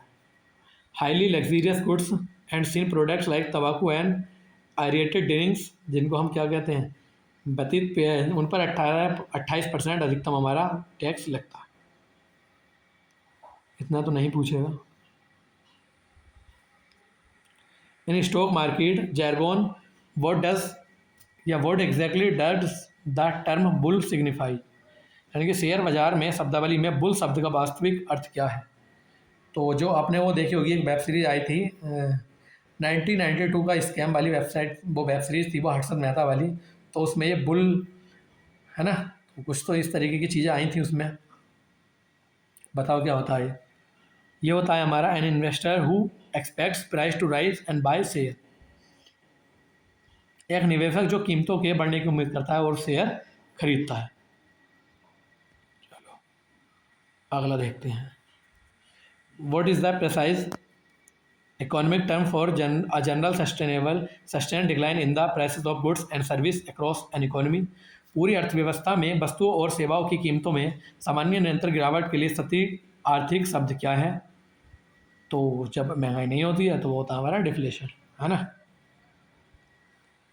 इन्फ्लेशन हमने देख लिया है, this is a sustain general rise in price. Stagflation क्या होता है, हाई इन्फ्लेशन लेकिन इकोनॉमिक हमारी स्टैग्नेंट हो जाती है। डिवैल्यूएशन का होता है, जैसे कि हमारे रुपये का मूल्य गिरता रहता है तो उसको डिवैल्यूएशन करना कहते हैं। अगला था in the structural makeup of the Indian economy which sector continues to contribute the maximum of total employment. तो मैंने आपको बताया था कि सबसे ज़्यादा लोग कहाँ पर रोजगार, मतलब सबसे ज़्यादा लोग कहाँ पर लगे हुए हैं काम में, तो वो हमारा एग्रीकल्चर सेक्टर है।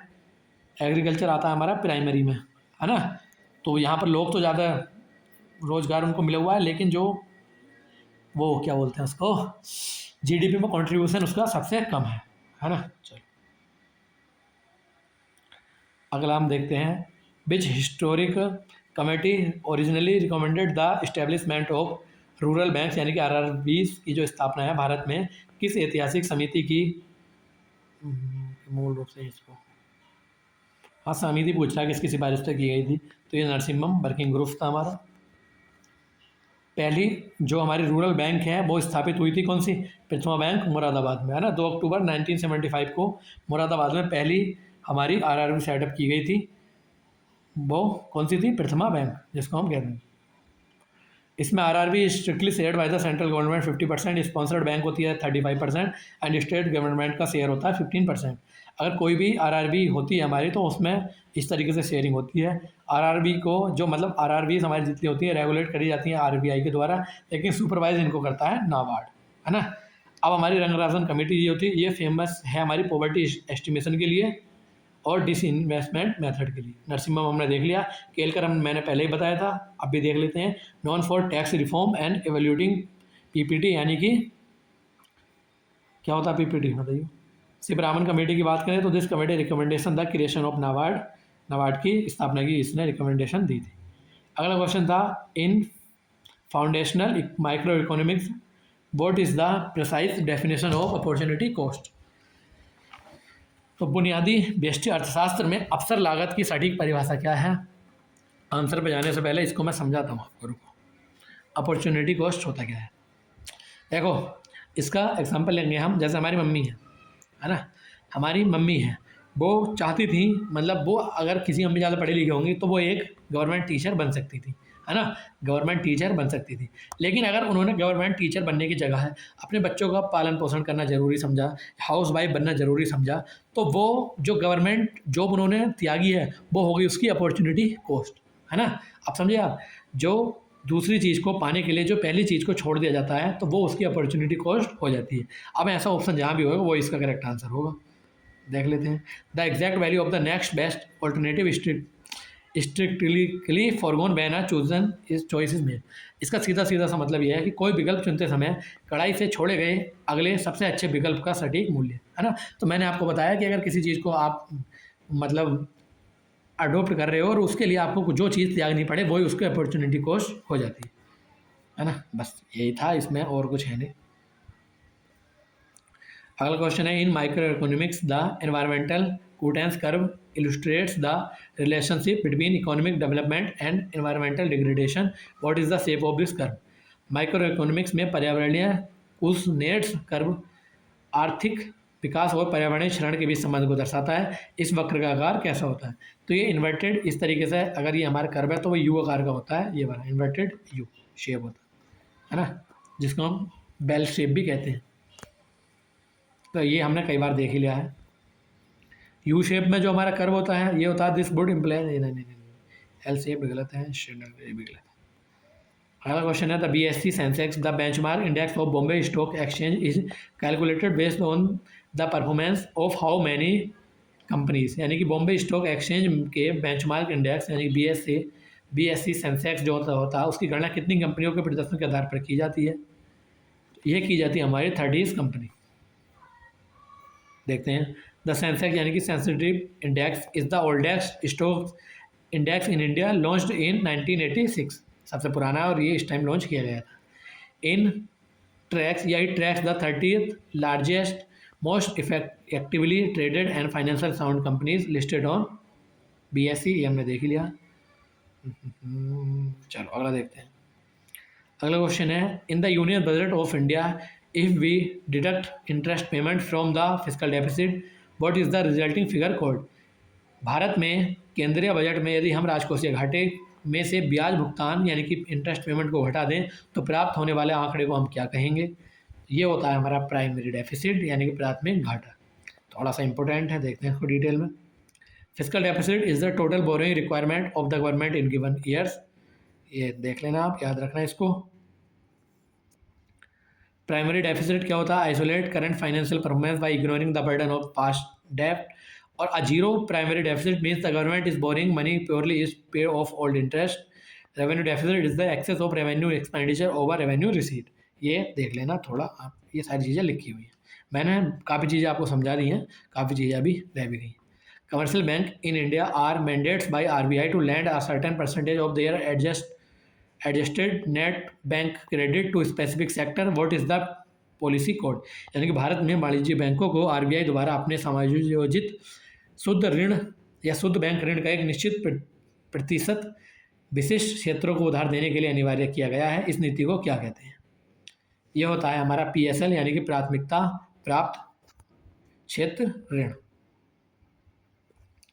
अगला क्वेश्चन 85 है हमारा, in economic and population studies what does the term demographic dividend specifically refer to. आर्थिक और जनसंख्या अध्ययनों में जनसंख्यिकी लाभांश, किधर गया, एक सेकेंड, लाभांश शब्द विशेष रूप से किससे संदर्भित करता है। अरे वो मैं कुछ ढूंढ रहा था, तो ये संदर्भित हमारा करता है option number B, the economic growth potentially resulting from a larger working age population compare to dependence. यानी कि आश्रितों की तुलना में बड़े कामकाजी आयु वर्ग की आबादी के परिणाम स्वरूप आर्थिक विकास की संभावना। इतना लंबा क्वेश्चन है ये, खुद पढ़ना। देखो काफ़ी चीज़ें आपको खुद करनी है। मैं कितना भी यहाँ पर कुछ भी बताता रहूँ, जब तक आप खुद से मेहनत नहीं करेंगे तो ये चीज़ें आपकी पक्की नहीं होंगी। आप वीडियो चाहे एक बार की जगह 2 बार देख लो, 3 बार देख लो, लेकिन आपको आउटपुट सबसे ज़्यादा कब मिलेगा? आउटपुट तभी मिलेगा जब आप खुद से इन चीज़ों को अटेम्प्ट करोगे और खुद से चीज़ें पढ़ोगे। अब पढ़नी कैसे है? पीडीएफ लो, एक बार वीडियो देखी और पीडीएफ से इसको पूरी तरीके से निपटा दो काम को, है ना? अगला question, cars and petrol are classical example of complementary goods. What happens to the demand for car if the price is petrol drastically increase? Car और पेट्रोल पूरक वस्तु यानी कि कॉम्प्लीमेंट्री गुड्स हैं, एक दूसरे को कॉम्प्लीमेंट करते हैं। कि उत्कृष्ट उदाहरण है, यदि पेट्रोल की कीमत में भारी वृद्धि होती है तो कारों की मांग में क्या होगा? तो कारों की मांग डिक्रीज हो जाएगी, सीधी सीधी सी बात है ना? जैसे कि ये तो कार और पेट्रोल हो गया, एक एग्जांपल मैं देता हूँ। जैसे कि चीनी है और चाय है ना? चीनी की अगर कीमत बढ़ाओगे तो लोग चाय पीना कम कर देंगे, जबकि तुमने चाय के साथ तो कुछ किया नहीं, सिर्फ चीनी की कीमतों को बढ़ाया घटाता, क्योंकि ये कॉम्प्लीमेंट्री गुड्स हैं, है ना? और सप्लीमेंट्री क्या होते हैं? सप्लीमेंट्री बोलते हैं क्या उसको? कॉम्प्लीमेंट्री ये हो गए प्रतिस्पर्धात्मक गुड्स होते हैं एक। सप्लीमेंट्री नहीं, नहीं कुछ और बोलते हैं। एग्जांपल देता हूँ मैं, जैसे जैसे बोतल है ना? बोतल है देसी दारू की, और यहाँ पर है क्या? चखना। जबकि इसका इससे कोई लेना देना नहीं है, बस इसके साथ इसको सप्लीमेंट किया जाता है, तो इसके प्राइस बढ़ाने से इसकी मांग पर भी असर पड़ेगा ही पड़ेगा, है ना? जबकि हुआ कुछ नहीं था इसके साथ, लेकिन असर तो पड़ेगा। सब्स्टिट्यूट गुड्स कहते हैं इनको, है ना? टी एंड कॉफ़ी ये होते हैं सब्स्टिट्यूट, वो तो कॉम्प्लीमेंट्री ही हो गए, उसको कॉम्प्लीमेंट करता है वो। सब्स्टिट्यूट टी एंड कॉफ़ी, जैसे कि चाय पीते थे आप, टी, है ना? अब टी के प्राइस बढ़ गए तो आप कॉफ़ी पे शिफ्ट हो जाओगे, नहीं हो जाओगे? जबकि कुछ नहीं करा इसके साथ तो। या कॉफ़ी पीते थे, कॉफ़ी के प्राइस आपके जो है बढ़ गए तो आप टी पे शिफ्ट हो जाओगे। इनको कहते हैं हम सब्स्टिट्यूट गुड। अगला देखते हैं हम, in India poverty is primarily estimated based on the which specific concept? Bharat में गरीबी का अनुमान मुख्य रूप से किस विशिष्ट अवधारणा के आधार पर लगाया जाता है? तो ये होता है हमारा एब्सोल्यूट पॉवर्टी। रिलेटिव पॉवर्टी क्या होती है? Used in the developed country to track inequality not survival lines. तो ये हमारे जो डेवलप्ड कंट्री हैं उनमें देखी जाती है। एब्सोल्यूट हमने देख ही लिया है। सब्जेक्टिव पॉवर्टी क्या होती है? इस आधार पर कि लोग अपनी वित्तीय स्थिति को कैसे देखते हैं, है ना? इस स्थिति, चलो बाकी दौर जाओ, अगला देखते हैं। Highly debated international agrees TRIPS and TRIMS are estimate administered directly by which organisation? अत्यधिक विवादित अंतर्राष्ट्रीय समझौते ट्रिप्स एंड ट्रिम्स का प्रशासन सीधे किस संगठन द्वारा किया जाता है? तो ये WTO द्वारा किया जाता है, WTO द्वारा। ओह, ये क्वेश्चन डायरेक्टली देखने को मिल सकता है इस बार, ट्रिप्स एंड ट्रिम्स का, है ना? तो इसको याद रखना। इनकी फुल फॉर्म भी आप एक बार देख लेना। ट्रिम्स स्टैंड करता है trade relation aspects of intellectual property rights, है ना? ट्रिम्स की ये फुल फॉर्म है। ट्रिप्स की नीचे लिखी हुई है ट्रिम्स, अरे ट्रिप्स की थी वो ट्रिप्स की थी, ये ट्रिम्स की है। Trade related investment measures.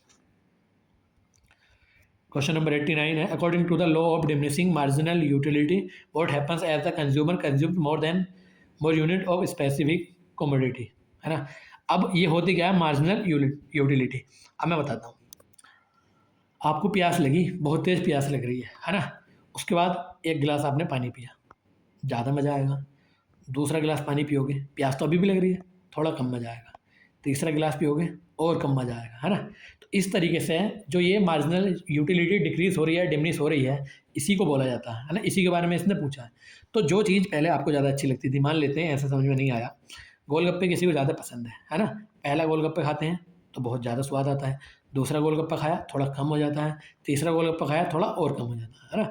तो जबकि चीज़ वही सेम है और आप भी वही सेम हो, आपको वो चीज़ पसंद थी, लेकिन जैसे-जैसे वो मिलती गई तो उसकी जो है आपको मतलब वो स्वाद आना बंद हो गया। तो यही होती है हमारी यूटिलिटी का मतलब ही मज़ा होता है। तो मज़ा आना जब बंद हो जाता है तो उसको ही कहते हैं law of diminishing marginal utility. अब आपको ये चीज़ ऐसे समझ आ गई है कि आप कभी नहीं भूलोगे। इसका करेक्ट आंसर यही हो जाएगा कि प्रत्येक अतिरिक्त इकाई के बाद सीमांत उपयोगिता कम हो जाती है, यानी कि the marginal utility derived from each additional unit decreases. तो जो मैंने अभी बताया वही इसका मतलब है। क्वेश्चन नंबर 90 की ओर बढ़ते हैं। What is the fundamental difference between foreign direct investment FDI and the foreign portfolio investment FPI, या जिसको FII कहते हैं? प्रत्यक्ष विदेशी निवेश FDI और विदेशी पोर्टफोलियो निवेश FPI के बीच मूलभूत अंतर क्या है? ये क्वेश्चन में पूछा था।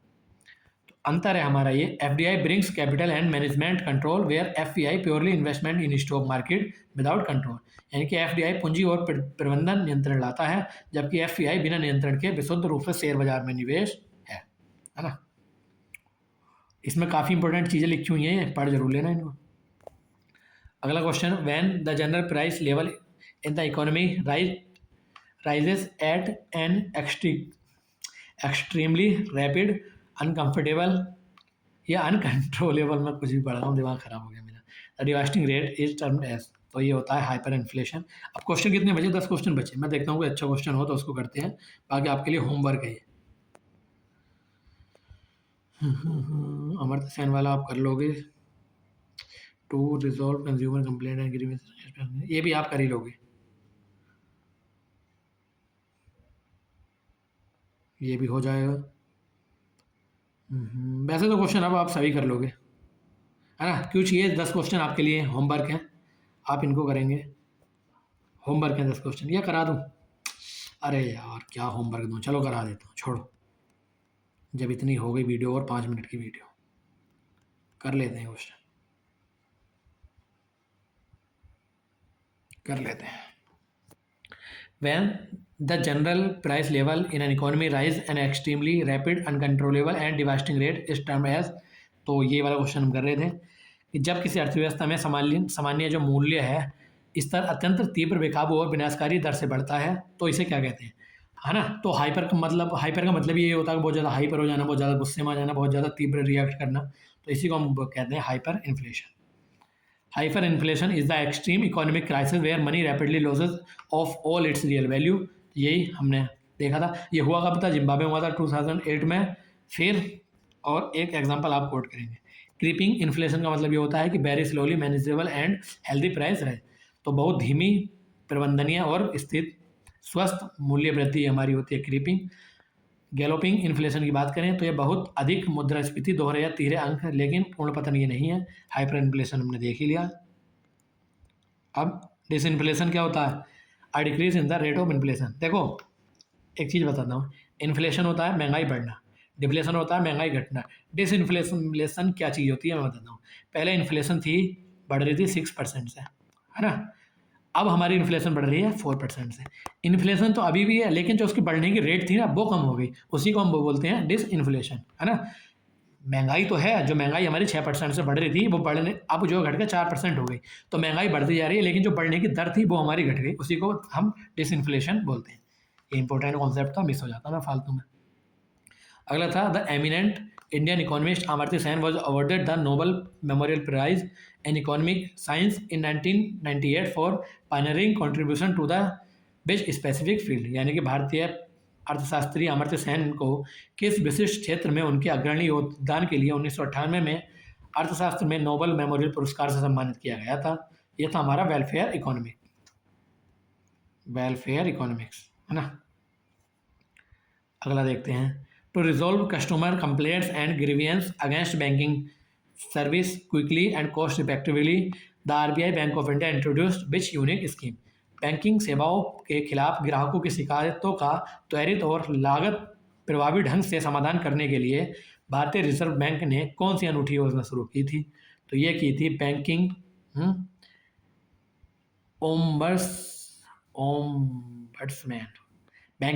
ओम्बड्समैन स्कीम, यानी कि बैंकिंग लोकपाल योजना।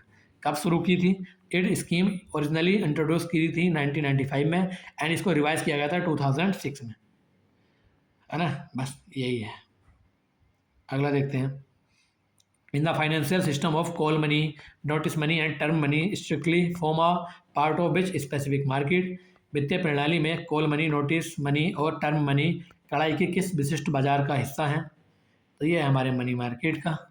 थोड़ा सा डिफिकल्ट क्वेश्चन है। अगला देखते हैं, the historical index of 8 core industries evaluates the perform, या इवेल्यूएट्स कहते हैं इसको यार, evaluates the performance of fundamental sector in India, which of the following is not a one और टू या one of these 8 core industries. ऐतिहासिक 8 जो हमारे प्रमुख उद्योगों का सूचकांक होता है। भारत में मूल क्षेत्रों के प्रदर्शन का मूल्यांकन करता है। निम्नलिखित में से कौन इन 8 प्रमुख उद्योगों में से एक नहीं है। तो ये हमारा IT सेक्टर या सूचना प्रौद्योगिकी। अरे भाई साहब कितने हैं, ये हमारा हमने देख ही लिया, मैंने आपको बताया था SLR वाला क्वेश्चन हमने ऊपर देख लिया। नीति आयोग की स्थापना भी हमने देख ही ली थी, 1 जनवरी 2015 को ये आ गया था। बेवलेंट गुड्स, चलो ये देख तो लिया था, एक और बार देख लें। In luxury economics what are Veblen goods. Luxury अर्थशास्त्र में बेवलेंट गुड्स का मतलब क्या होता है, तो मैंने आपको बताया था कि हाईली एक्सक्लूसिव लग्जरी गुड्स होते हैं whose demand surprisingly increases at their. मैंने बताया था आईफोन है, मर्सिडीज बेंज है, ऑडी है, तो इनका जितना ज़्यादा प्राइस बढ़ेगा उतनी ज़्यादा इनकी डिमांड भी बढ़ती है। और ऐसा इसलिए होता है क्योंकि ये स्टेटस के तौर पर कार्य करते हैं कि जिसके पास जितनी ज़्यादा ये आईफोन की सीरीज होगी या रोलेक्स घड़ी होंगी तो वो उतना ज़्यादा अल्ट्रा प्रीमियम होंगे, तो वो लोग का स्टेटस उतना ज़्यादा बढ़ेगा। तो यही मैंने बताया था, यही होती है। अगला क्वेश्चन था, in the union budget structure money receive by government by recovering past loans or through disinvestment selling PSUs in is classified as।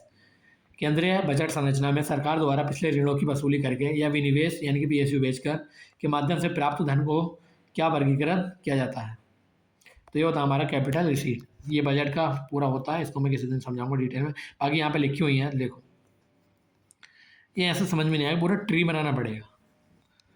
अगला देखते हैं, इन बैंकिंग ऑपरेशन। आपको क्वेश्चन से मतलब होना चाहिए, इतने ज़्यादा इस टाइम आपको समझने के लिए टाइम है भी नहीं, जल्दी जल्दी से आप बस आप क्वेश्चन बहुत ज़्यादा कर लेंगे तो आपका फ़ायदा है इसमें, है ना।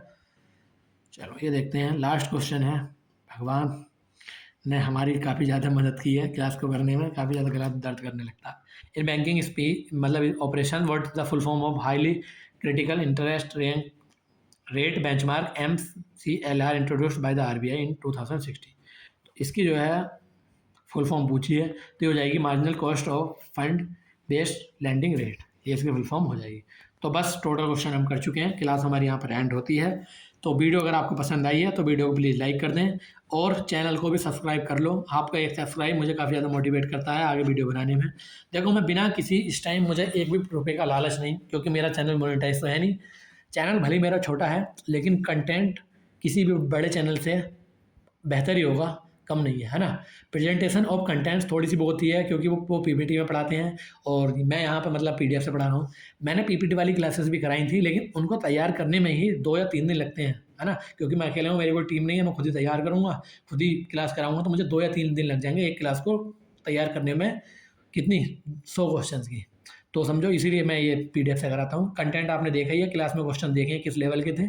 अब कोई भी क्वेश्चन इकोनॉमिक्स का आएगा तो आपसे बच के नहीं जाएगा, ये गारंटी है, चाहे आप एग्ज़ाम में देख लेना, है ना। तो वीडियो अगर पसंद आई लाइक करें, शेयर करें अपने दोस्तों के साथ जो भी तैयारी कर रहे हैं। बाकी चैनल को सब्सक्राइब कर लें, है ना आप। और हाँ, वो PDF की बाद में आपके कमेंट आते हैं, तो PDF अगर आपको चाहिए तो टेलीग्राम में का लिंक डिस्क्रिप्शन में होता है, बाकी मैं कमेंट में पिन कर दूँगा, उसको आप वहाँ से ले सकते हैं PDF। बाकी कमेंट में ये भी बताया करें कि आपके कितने क्वेश्चन सही गए और क्लास किस लेवल की थी, क्वेश्चन अच्छे थे या आपको हल्के लगे या आपको फिर डिफिकल्ट लगे। जो भी आपके रहते हैं ओपिनियंस वो शेयर करिए, है ना, ताकि और भी बच्चे जो कमेंट्स देखें तो उनको पता लगे कि किस लेवल का कंटेंट हम आपको प्रोवाइड करा रहे हैं। तो चलो मिलते हैं अगली वीडियो में, अगली वीडियो के साथ, तब तक के लिए धन्यवाद।